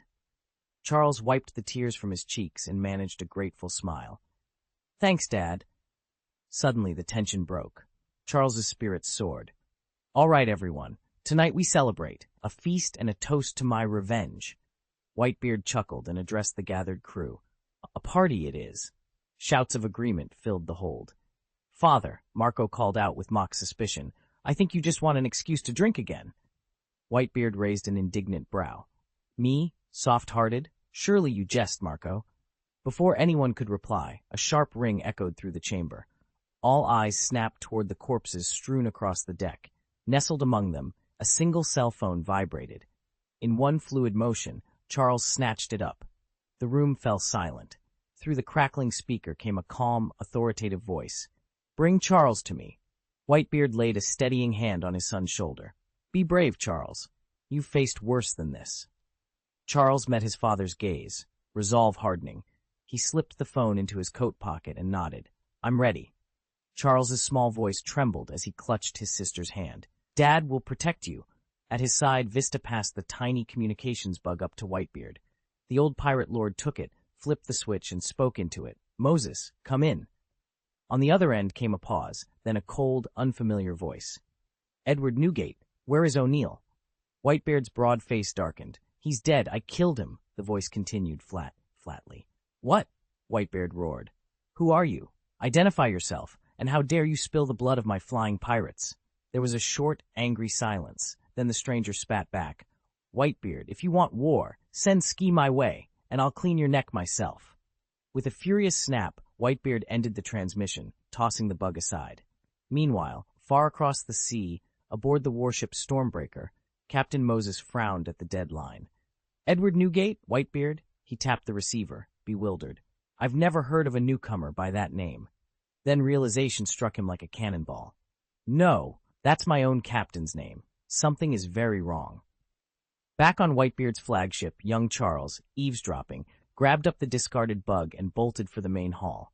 His heart pounded as he burst through the doors. A sword's gleam caught the lantern light. Clang! And in that heartbeat, Charles realized the moment for answers had arrived. I ruffled my younger brother's hair as I passed him, barely glancing up from the corridor floor. He spun around, eyes blazing, and jabbed a den mushi at Shiji. You bastard! What did you just say, Captain? The man they called the Golden Lion swore under his breath. No joke. Something's seriously wrong with the captain. The Whitebeard pirates just wiped out one of our flying pirates' crews, and then they had the nerve to mock us. They told our captain to wash his neck and come face death like a man. My brother's grip tightened on the den mushi. What? Are you sure you're not pulling my leg? Shiji shot him a hard, suspicious look. If my brother was sowing discord, while treachery in our fleet was a quick route to the gallows. He leaned forward, voice low and urgent. I followed orders, called every fleet captain. When I rang O'Neill's snail phone, it wasn't O'Neill who answered. It was Whitebeard himself. He laughed and said he'd killed O'Neill, then sneered, Tell your captain to wash his neck and come meet his death. My brother stared at Shiji in stunned silence, utterly convinced of the warning, and completely oblivious to the dark cloud settling over Shiji's face. Chapter 177, The Restlessness of the New World. Shiji snatched the den mushi, a hollow shell phone snail, from his younger brother's hand and jabbed the call button. The snail clicked 3 times, then connected. Moses, it's Newgate. What did you do? The man you killed. His long golden hair whipped behind him as he barked into the mouthpiece, eyes blazing with barely contained rage. Shiji, you've gone too far. The second half of the New World is my domain. How dare your men lay a hand on my family? He'll pay for this with his life. With a snarl, Whitebeard slammed the snail into the floor, crushing it beneath his immense fist. The call cut off, leaving only the hollow echo of breaking shell. Shiji stood perfectly still, staring at the shattered pieces in his palm. His calm was so absolute that every pirate in the hall dared not draw a breath. Anyone who's faced him knows this is the silence just before a volcanic eruption. Then Shiji threw back his head and laughed, a deep, rolling sound that seemed to shake the rafters. Ha! All flying pirates, get to your ships. We sail at once. Target the Whitebeard pirates. Shiki's voice cut through the sky like a cannon blast, his wild beard and hair whipping around him as he drew a gnarled cherrywood blade and crossed it with his other sword. Never before had his flying pirates heard such unbridled fury. Even under siege by a marine admiral, Shiki, and the rest of the world, knew him to be unflappable. But now, Whitebeard had trampled the Golden Lion's pride beneath his heel. If Shiki couldn't explain himself, could he still claim his title? At his roar, the entire fleet sprang into action. Though Shiki's admirals usually lounged on deck with a casual wink, they moved like lightning now, ready to remind the seas why their captain was feared. One by one, the flying ships launched, cutting through the clouds toward the heart of the New World. Back on land, every spy under Shiki's command rushed to relay the news. But the first to break the story was the notorious news king, Morgans, who cackled across the airwaves. Aha! This is massive! Tension between the 2 greatest forces in the New World. Spread the word, and spread it fast. Morgans let out a triumphant laugh as he handed sealed orders to the officers around him. Spread this news to every corner of the world. Let everyone await the coming Grand War. Mwah! Right away, President, his aides replied, and they rushed to the printing presses. Fresh editions of the proclamation churned out by the minute, while hawkers swarmed the docks and port towns, hawking papers to eager crowds. Before long, Morgans's message had set the entire globe abuzz. Aboard the Moby Dick, Whitebeard unfolded the newspaper and scanned its headlines. He'd been bracing for this moment, yet even he felt a jolt of excitement. Throwing back his head, he bellowed across the deck. "Arr, lads, that conniving Ski is on his way. Are you trembling yet?" The crew chuckled nervously. None more so than his eldest son, Vista, who shifted uncomfortably and finally stepped forward. Head bowed, he murmured, "I'm sorry, father." Whitebeard clapped him on the shoulder, his booming laugh rolling over the planks. "Apologize? Why, my boy? You're my son. There's nothing to be sorry for." Still, Vista's cheeks burned with shame. Gently, his father released him and reached for his legendary weapon. The great Naginata cloud cutter gleamed in the sunlight as Whitebeard hefted it effortlessly. Raising it high, he roared, "I am Whitebeard. Let Ski come. No force on earth can stand against me." Charles watched as Whitebeard's booming challenge echoed across the deck. "So Ski wants to join? Then let him come." Every pirate aboard snapped to attention. "That's right. Our captain is Whitebeard. He'll win. So will we." 100 fists shot into the air in unison. Whitebeard threw back his head and laughed, a deep rolling sound that shook the timbers. "Koo-ha!" Not long after Morgan's dispatch appeared in the broadsheets, the air pirates were already under full sail. Over 30 skyships rose from port, their black sails catching the high-altitude winds. 4 massive floating islands drifted in formation at the fleet's center, massive enough that any onlooker would mistake them for mountain peaks. As they passed overhead, the sheer scale of the armada stunned every merchant and naval vessel below. By the time Charles realized what was happening, Shiji had already broken into the second half of the New World, and Whitebeard was there, waiting at the threshold with his famed Golden Lion standard ablaze in the wind. Desperate not to let the marine fleet intervene, Charles leapt aboard a swift cutter. A dozen loyal sailors manned the oars as they sped toward open water. Clutching the latest newspaper in one hand, Charles ground his teeth. "Unbelievable," he muttered, voice low with frustration. The battle lines had been drawn long before he could even sound the alarm. Chapter 1. He'd hoped for just a few more days of peace at home, but it seemed the seas wouldn't let him rest. As the year drew to a close, Charles found himself forced back to his life at sea. The thought of leaving and of not being able to hold his wife for who knew how long made his temper flare. He had no one to blame but fate itself. A sudden shout pierced the calm lull of the ship's tavern. "Captain Roger, there's a huge commotion brewing in the New World." Silver's Rayleigh hurried over, a crumpled newspaper in hand. At the bar sat Gol D Roger, leisurely sipping a glass of fine wine and exchanging flirtatious banter with a lovely barmaid. At Rayleigh's words, Roger set down his wine, his interest piqued. Rayleigh slapped the newspaper onto the counter and claimed a seat. "Rum, if you please," he said to the bartender. The barmaid gave a graceful nod, filling a glass with amber liquor. Roger leaned over to inspect the headlines, his brow furrowed as he read. "Ski and Newgate at war? Since when do they clash?" "That's what I'm trying to figure out," Rayleigh admitted, swirling his rum. "Word is that Whitebeard, Newgate himself, killed the Golden Lion's younger brother. Shiki took it as a dire insult and declared war." Roger whistled low. "So that's the spark. Makes sense, in a twisted way. A personal vendetta between two titans. This is bound to shake the New World to its core." Rayleigh took a thoughtful sip. "Shiachina was the one who tipped me off. She swears it's true." Roger sat back, eyes gleaming with excitement. "Then we've got ourselves front-row seats for a war to end all wars. Looks like our voyage just got a lot more interesting." And with that, the fate of empires and the lives of countless pirates hung in the balance, as the year raced to an unforgettable close. That Charles, who returned to Kame Island, has already rushed back to sea after hearing Shiki is going to challenge Whitebeard. "His purpose remains unknown," Raleigh announced, lifting his glass of rum to his lips. Roger frowned at the news. "We're still in the South Blue. We can't just barrel into the new world. It's beyond our control for now. He set the newspaper down on the bar with a sigh. Rayleigh gave a slow nod. He'd guessed as much. Just then, two small figures toddled over on stubby legs. Clad in knee-length shorts, they looked up at Roger and Rayleigh with wide, expectant eyes. Roger's stern features softened into a smile. He crouched, scooped the children into his arms, and chuckled. "Madam Lou, could you bring 2 glasses of milk, please?"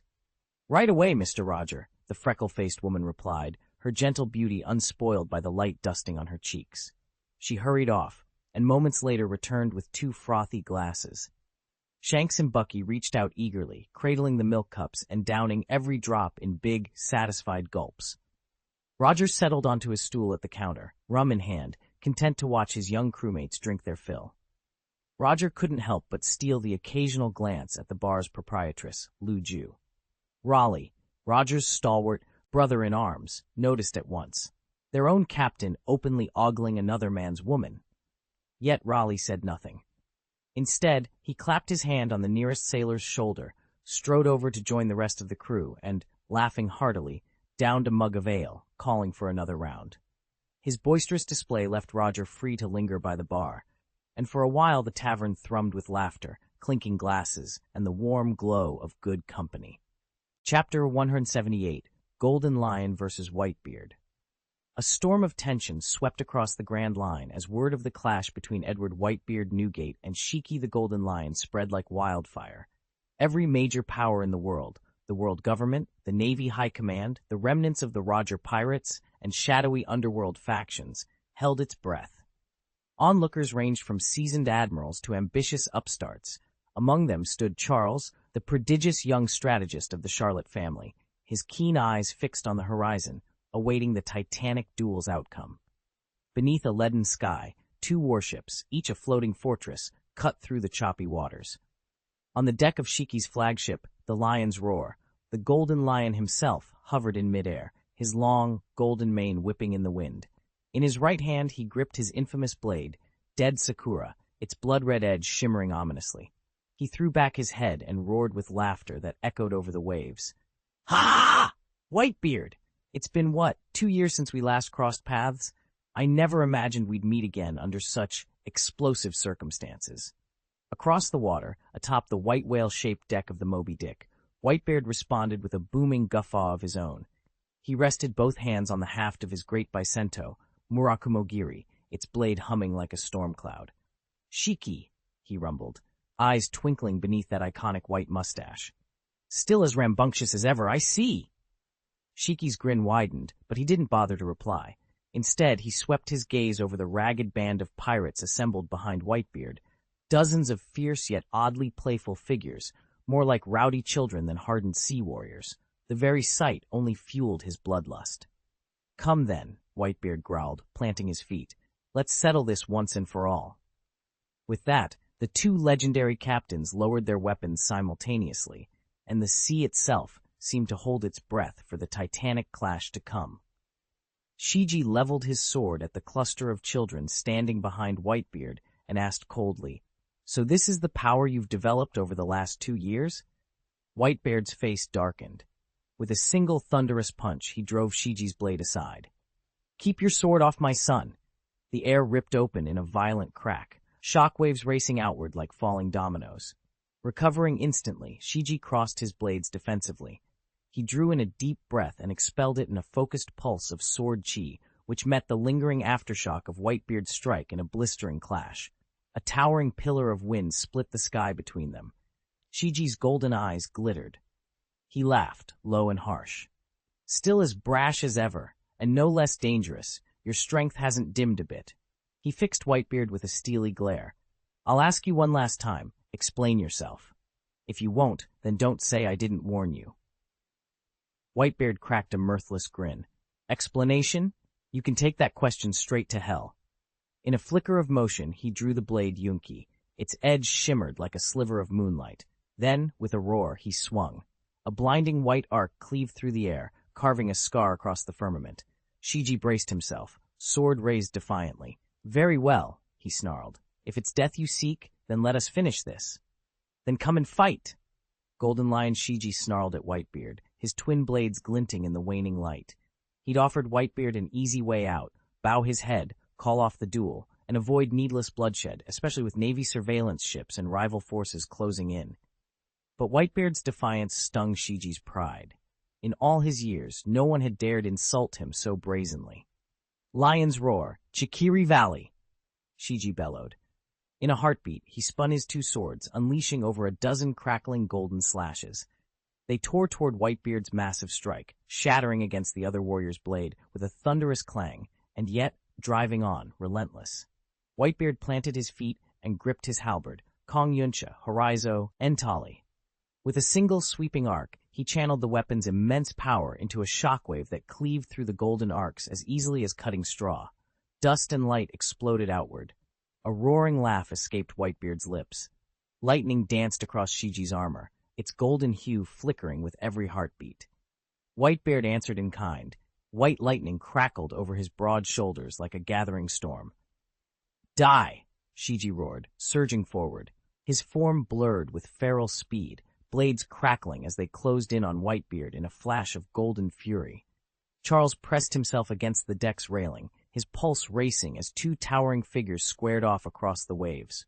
On one side stood the legendary Whitebeard, his broad shoulders braced, his great bicento, its shaft thicker than any man's arm, held aloft. Opposite him was Shiji, the Golden Lion, twin blades gleaming at his sides. With a thunderous clang, Shiji lunged, crossing his swords in a deadly scissor strike aimed at Whitebeard's weapon. The old pirate snarled in response, swinging his bicento in a devastating arc that met Shiji's blades midair. Sparks exploded, shockwaves rippling out until the sky itself seemed to shudder. "Good heavens!" Charles gasped. "It's like the clouds are splitting apart." All around, the lesser pirates froze in awe. Some crumpled to their knees on the deck, shielding their eyes from the blinding light. From a cluster of Shiji's own crew, one young sailor dared to speak.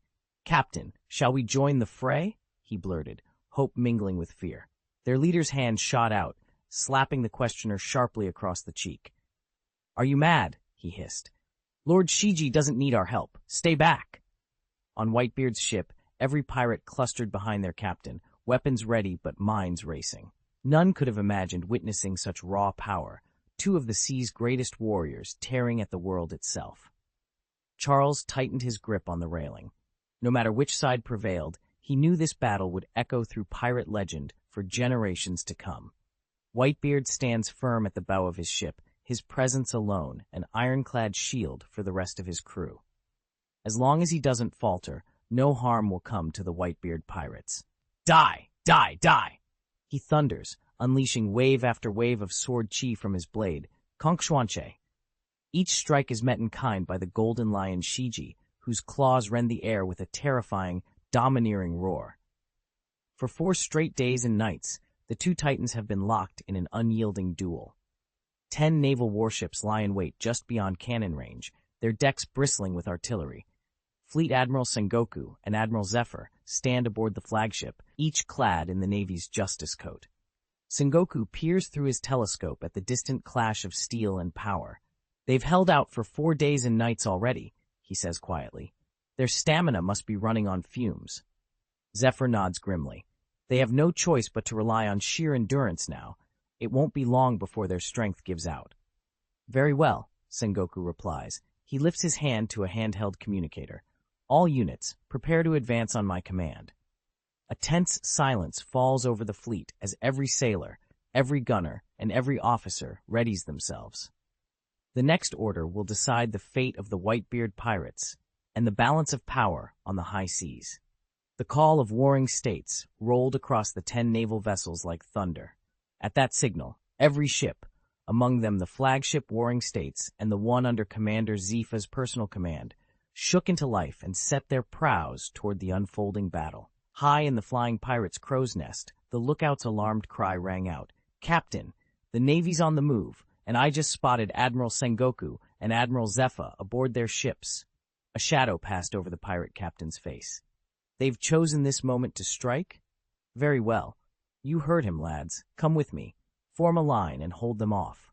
We'll buy the Golden Lion the time he needs." At his command, each pirate captain turned their vessel, trained their cannons, and bore down on the approaching warships. They were prepared to stake their lives on delaying the Navy, convinced that the Golden Lion would triumph, and that afterward he would lead them to break the blockade once and for all. In an instant, the pirate flotilla erupted in cannon fire. Bang, bang, bang, bang, bang, bang! Over 30 pirate squadrons roared, sending hundreds of iron shot arcing toward the 10 disciplined naval warships. Sea spray and smoke filled the air as waves of cannonballs thundered into the water, churning the ocean into a tempest of foam and flame. The first volley was merely a ranging shot. The second would be the true strike. Fire! At the captain's commands, the pirate ship's broadsides thundered in unison. Hundreds of iron shells screamed through the salty air, converging on the lone naval warship. From the warship's deck came a resounding chant, "Great Buddha Shockwave!" In an instant, a radiant golden Buddha aura blossomed above the vessel, its brilliant light sweeping out in a protective wave that sent the incoming cannonballs scattering harmlessly into the sea. Chapter 179, Showdown with Warlord Zephyr. Warlord Zephyr's eyes narrowed as a hail of cannon fire raced toward him. In an instant, his frame swelled with power, and a radiant golden Buddha form enveloped his body. With a single thunderous palm strike, he shattered the volley, sending each cannonball exploding mid-sky. Huh? Whitebeard and the Golden Lion both froze, their advancing fists halted in midair. They turned their gaze to the distant warship looming on the horizon. Heh! Still clinging to hope, Navy scum? The Golden Lion snarled, blood trickling from his split lip. His war-worn coat hung in tatters, and his muscles quivered with the effort of holding himself upright. Whitebeard's own attack faltered. His fist trembled, knuckles whitening. His long blonde hair fell loose around his shoulders, his hat lay somewhere in the chaos, and several deep sword gashes crisscrossed his chest, tearing at his coat. Both warlords stared fixedly at the brave little ship, and at the two familiar figures standing at its prow. "Sengoku and Zephyr?" Whitebeard whispered, confusion darkening his eyes. "Where's Garp?" He swept his gaze across the sea, searching the waves and the shadows for his old comrade. The sea was churning, and apart from the warships of the Navy and a handful of scouting vessels from rival powers, there was nobody else out here. Whitebeard's booming laugh cut through the wind. "Ha ha ha ha ha! Leave the Warring States squadron to me. Zephyr, bring your ship alongside theirs." He looked around, confirming that Vice Admiral Garp was nowhere in sight, and chuckled again. "All hands, steer the Moby Dick right up to their flagship. Let them see once and for all that the New World belongs to pirates." Planting himself at the bow of his ship, Whitebeard hefted his great bicento and pointed straight at the Navy vessel. "Ho, ho, ho! Give 'em everything you've got!" At his command, the Red Devils division raised their weapons and roared their approval. From the sky above, the enormous, smoke-wreathed warship known as the Mist Dragon swooped in. Shiji was back at the helm of his aerial fleet. "Admiral reporting." The moment Shiji descended, dozens of pirates swarmed around him in a frenzy of cheers. His half-dragon, half-human visage could be intimidating, but that only fueled their excitement. This was the magnetic pull of true pirate legends. Each great name, Gol D Roger, Whitebeard himself, the Golden Lion Shiki, carried its own power to inspire. And now Charles, too, had earned that same spark of legend. Whitebeard threw his head back and laughed. "Ho, ho, ho! All right, lads, charge!" With a thunder of cheers, the pirate armada thundered toward the Navy fleet, ready to claim the waves as their own. "Leave these Marines here," Shiji barked, a fat cigar clenched between his teeth. The moment he took a long drag, his energy surged back to life. Hovering above the deck, he raised his voice so every pirate could hear. "Kill them all! Show no mercy! This is a victory for the flying pirates!" A thunderous roar answered him. "To the Navy! Attack! Strike them down!"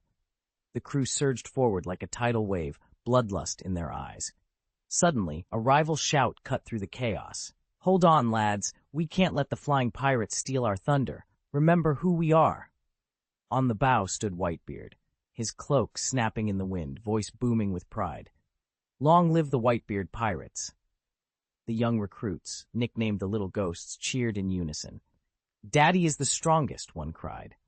"Damn those flying pirates," yelled another, brandishing his blade. Charged with reckless courage, they lunged at the Navy ship, as though death were nothing but a distant rumor. Only Whitebeard bore a smile that didn't reach his eyes. Deep down, he knew this battle would cost him dearly. His sons would fall, and he wouldn't be able to save them all. Yet there was no turning back.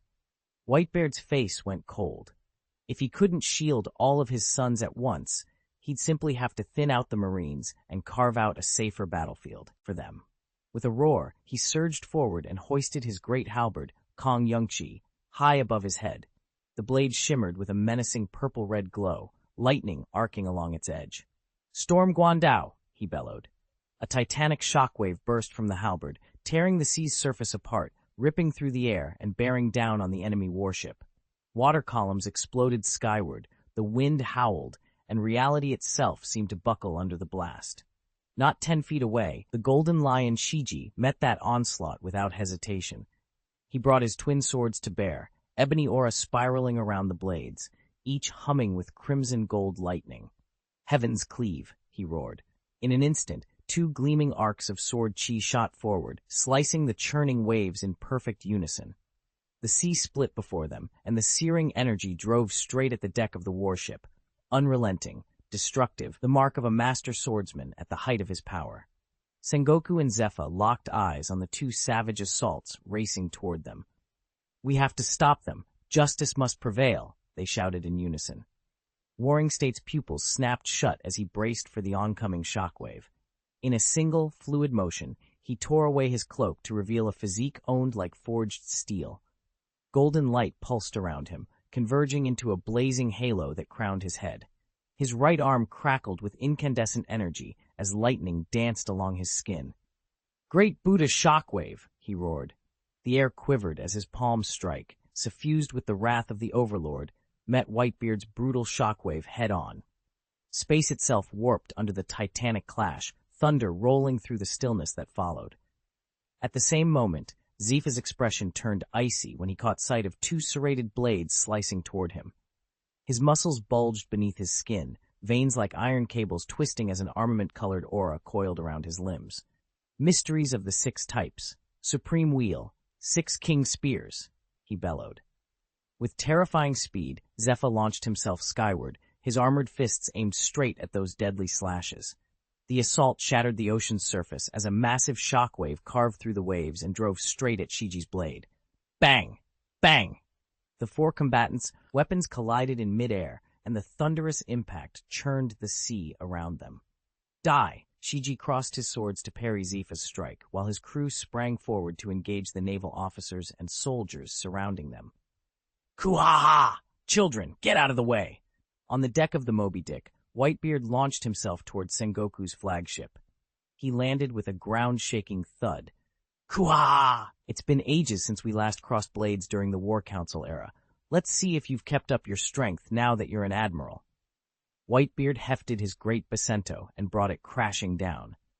Sengoku, now fully transformed into his animalized form and towering as tall as the pirate lord himself, met the blow head-on. His armored wrists caught the Basento's shaft, sparks flying. "Whitebeard," Sengoku jeered, flexing his bulging forearms, "you've really gone soft. Is old age finally catching up to you?" Unwilling to yield an inch of pride, Sengoku pressed his advantage, taunting the legendary pirate with every ounce of power at his command. Their duel, and the battle across the churning deck, had only just begun. "You'll know when you catch me," Whitebeard taunted, a cruel smile twisting his lips as a crimson light gleamed in his eyes. He drew in a deep breath of power, letting his domineering aura swirl around his sword.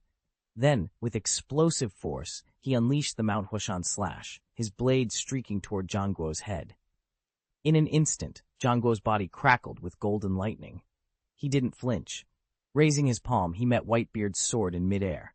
A roaring flash of crimson and gold erupted where metal met chi, and a high-pitched screech rang out as blade clashed against palm. Neither warrior gave ground. Their energies entwined in a fierce, balanced standoff, each strike and parry echoing with relentless intensity, yet neither could break the other's defense. Chapter 180, Whitebeard's Fury. At the center of the battlefield, the Golden Lion Shiji squared off against Admiral Blackbeard Zephyr in a brutal fists and body brawl. "What a powerful wrist! As expected of an admiral," Shiji muttered, staggering back a half step. He eyed Zephyr warily. He really is something else. Blackbeard Zephyr crossed his two massive swords before him and sneered. Strength alone won't win this, he replied. Prepare yourself, Lion's Fang. Shiji sprang into the air, blades flashing in a dizzying whirlwind. He spun on his heel and slashed from every conceivable angle, unleashing over a dozen razor-sharp strikes in a heartbeat. Each blow was delivered with lethal intent. Unfazed, Zephyr coated his arms and torso in the hardened sheen of armament Haki. Instead of dodging, he met Shiji's onslaught head-on, hammering his fists into each incoming slash. With every thunderous punch, the arcs of steel splintered against his armored Haki, forcing Shiji to yield inch by inch. Soon the Golden Lion's blade work began to falter. Sustaining that relentless flurry of strikes demanded enormous stamina. Stamina he no longer had. After 4 days and nights of continuous combat, every fiber of Shiji's body ached, and his energy reserves were all but exhausted. Hovering in midair, blade lowered, Shiji blinked as the realization hit him. This fight was slipping away. He wouldn't be stupid enough to stick his head in the rudder. The two sides collided again in a brutal, hand-to-hand frenzy, each sword slash deadlier than the last, no quarter given. On deck, captains and admirals from the Navy squared off against Whitebeard's officers, while under them, their crews were cut down so ferociously they could barely lift their heads. Among the Marines were 8 vice-admirals, the true elite of headquarters, not some second-rate branch attachments. Each one wielded overwhelming power, and together they battered Shiji's men into the dirt. A single misstep under their blades could mean instant death. The Whitebeard pirates fared little better. They huddled in tight clusters, surrounded by rear admirals, colonels, and soldiery pressing in from every side. Then Marco erupted in a storm of azure flames. His entire body ignited as he unfurled his wings, scorching the advancing Marines in a wave of fire and shielding every pirate aboard. Though still a youth, Marco already understood what it meant to be an elder brother. Chapter X, The Jealous Blade. It really is the power of a phantom beast fruit. The rear admiral's voice trembled with envy as he glared at the pineapple-headed boy before him. Charles. Phantom beast fruits were even rarer than ordinary devil fruits, and legends said only in the Warring States era had the Navy dared enlist their bearers as fleet generals. If the admiral could claim such a power, his future rank would be all but guaranteed. The thought drove him to a blind fury. A mere pirate had swallowed one of these mythical fruits right under the Navy's nose. With a roar, he sprang forward, brandishing his long, polished blade in a single, murderous arc. Charles barely registered the movement. The steel sang as it bit into his shoulder, but before blood could even stain his shirt, pale blue flames erupted around the wound, sealing flesh and bone in an instant. Pain still flared, and he staggered back, clutching at his shoulder. "Charles!" came a thunderous voice.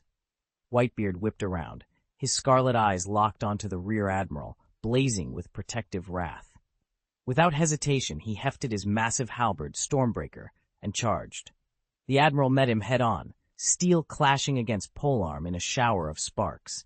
The deck trembled beneath their impact, and for a heartbeat the world narrowed to 2 figures locked in desperate combat.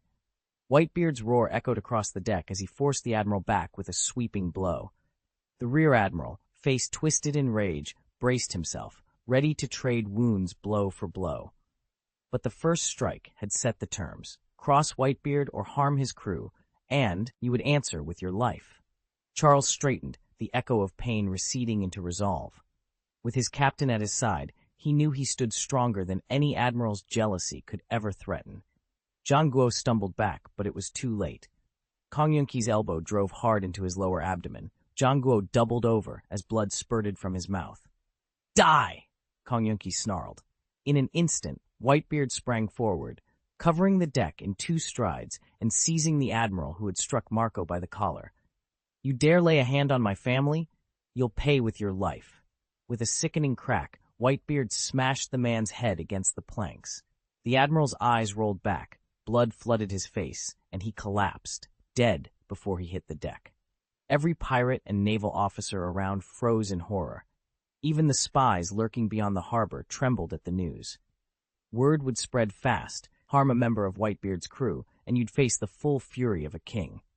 Still clutching his wound, Jean Guo forced himself upright and slapped Whitebeard across the face. Whitebeard wheeled, fists coiling like springs, and delivered a crushing punch that sent Jean Guo sprawling. "Marco, take your men back to the Moby Dick," Whitebeard bellowed. Marco rushed forward, chest heaving, eyes wide with relief and fear. "Father," he cried. Charles darted forward before he even realized it. "What about you?" he called over his shoulder. "Don't worry about me." Whitebeard bellowed, sweat and blood mingling on his weathered face. He spun his great bicento and forced back the Admiral's advancing Marines. "Get the hell out of here! I'm not going down today." But even as he struck at Sengoku, Whitebeard's eyes searched the deck for his son. "Dad," Charles whispered, tears slipping free. With his heart pounding, Charles clenched his fists and turned away, gathering his younger crewmates. They sprinted toward the gangplank leading to the Moby Dick, hope flaring in their chests, until a vice admiral in full blues and whites blocked their path. "A pirate that young?" the officer sneered. He strode forward, coattails snapping, a long, blood-streaked blade in hand. "Now that's a serious crime." Charles's stomach lurched. "Run!" he urged the others, shoving them toward the ship. Then, with no thought for his own safety, he summoned his phoenix flames. Brilliant blue fire roared up around him, wings lifting him into the air. The vice admiral glanced up, amusement flickering in his eyes. "You really want to die for your crew?" Charles's wings spun into furious motion. "If it saves even one of them, yes!" His voice was steel. The admiral's sword darkened with a malevolent glow. He swung. The blade cut a fiery arc straight through the night, right where Charles soared. Whoosh! And the phoenix cried out in blazing defiance. Marco's phoenix flames suddenly died out as he was slammed back to his human form. He coughed up blood, face twisted in fury and pain. Above him, a sneering lieutenant general planted his boot firmly on Marco's shoulder blade. "Is that all you've got, pirate?" he taunted. Marco spat a mouthful of blood. "You'll regret underestimating me." He growled. The lieutenant general drew back his long blade, ready to finish the job. "Begone! Marco!" A chorus of alarmed cries rang out from the Whitebeard pirates. Edward Newgate, Whitebeard himself, stared in horror. "No, Marco." Whitebeard lunged forward, but Admiral Sengoku's massive frame barred his path. "Stand down," Sengoku ordered, holding his old friend in check. The lieutenant general's knife came down in a deadly arc, and then it stopped. A brilliant green slash cleaved through the blade with a resonant clang, sending sparks scattering across the deck. "What?" the lieutenant general shrieked, stumbling backward, his knife shattered. A buoyant voice cut through the stunned silence. Yo, things were getting way too one-sided. I can't let you slaughter these up-and-coming pirates before their era even begins." In the next instant, a Igor flickered into view beside Marco. He wore a green cloak that fluttered like leaves in a breeze, and in his hand glowed the famed 7-star sword, its emerald light dancing along the steel. "Ha! Am I late?" the newcomer asked with a grin as he steadied his blade. "Charles?" burst out Dracul Mihawk, Captain Zephyr, Whitebeard, and Admiral Sengoku in unison, eyes wide, mouths agape at the young swordsman's arrival. Shiji and Newgate both gasped in surprise, and Zephyr and Sengoku looked on in stunned silence. Newgate's expression darkened as he turned to face Charles's sudden appearance. Behind Charles, a pirate ship drifted slowly into view, its flag proudly declaring it a vessel of the Rockefeller Pirates.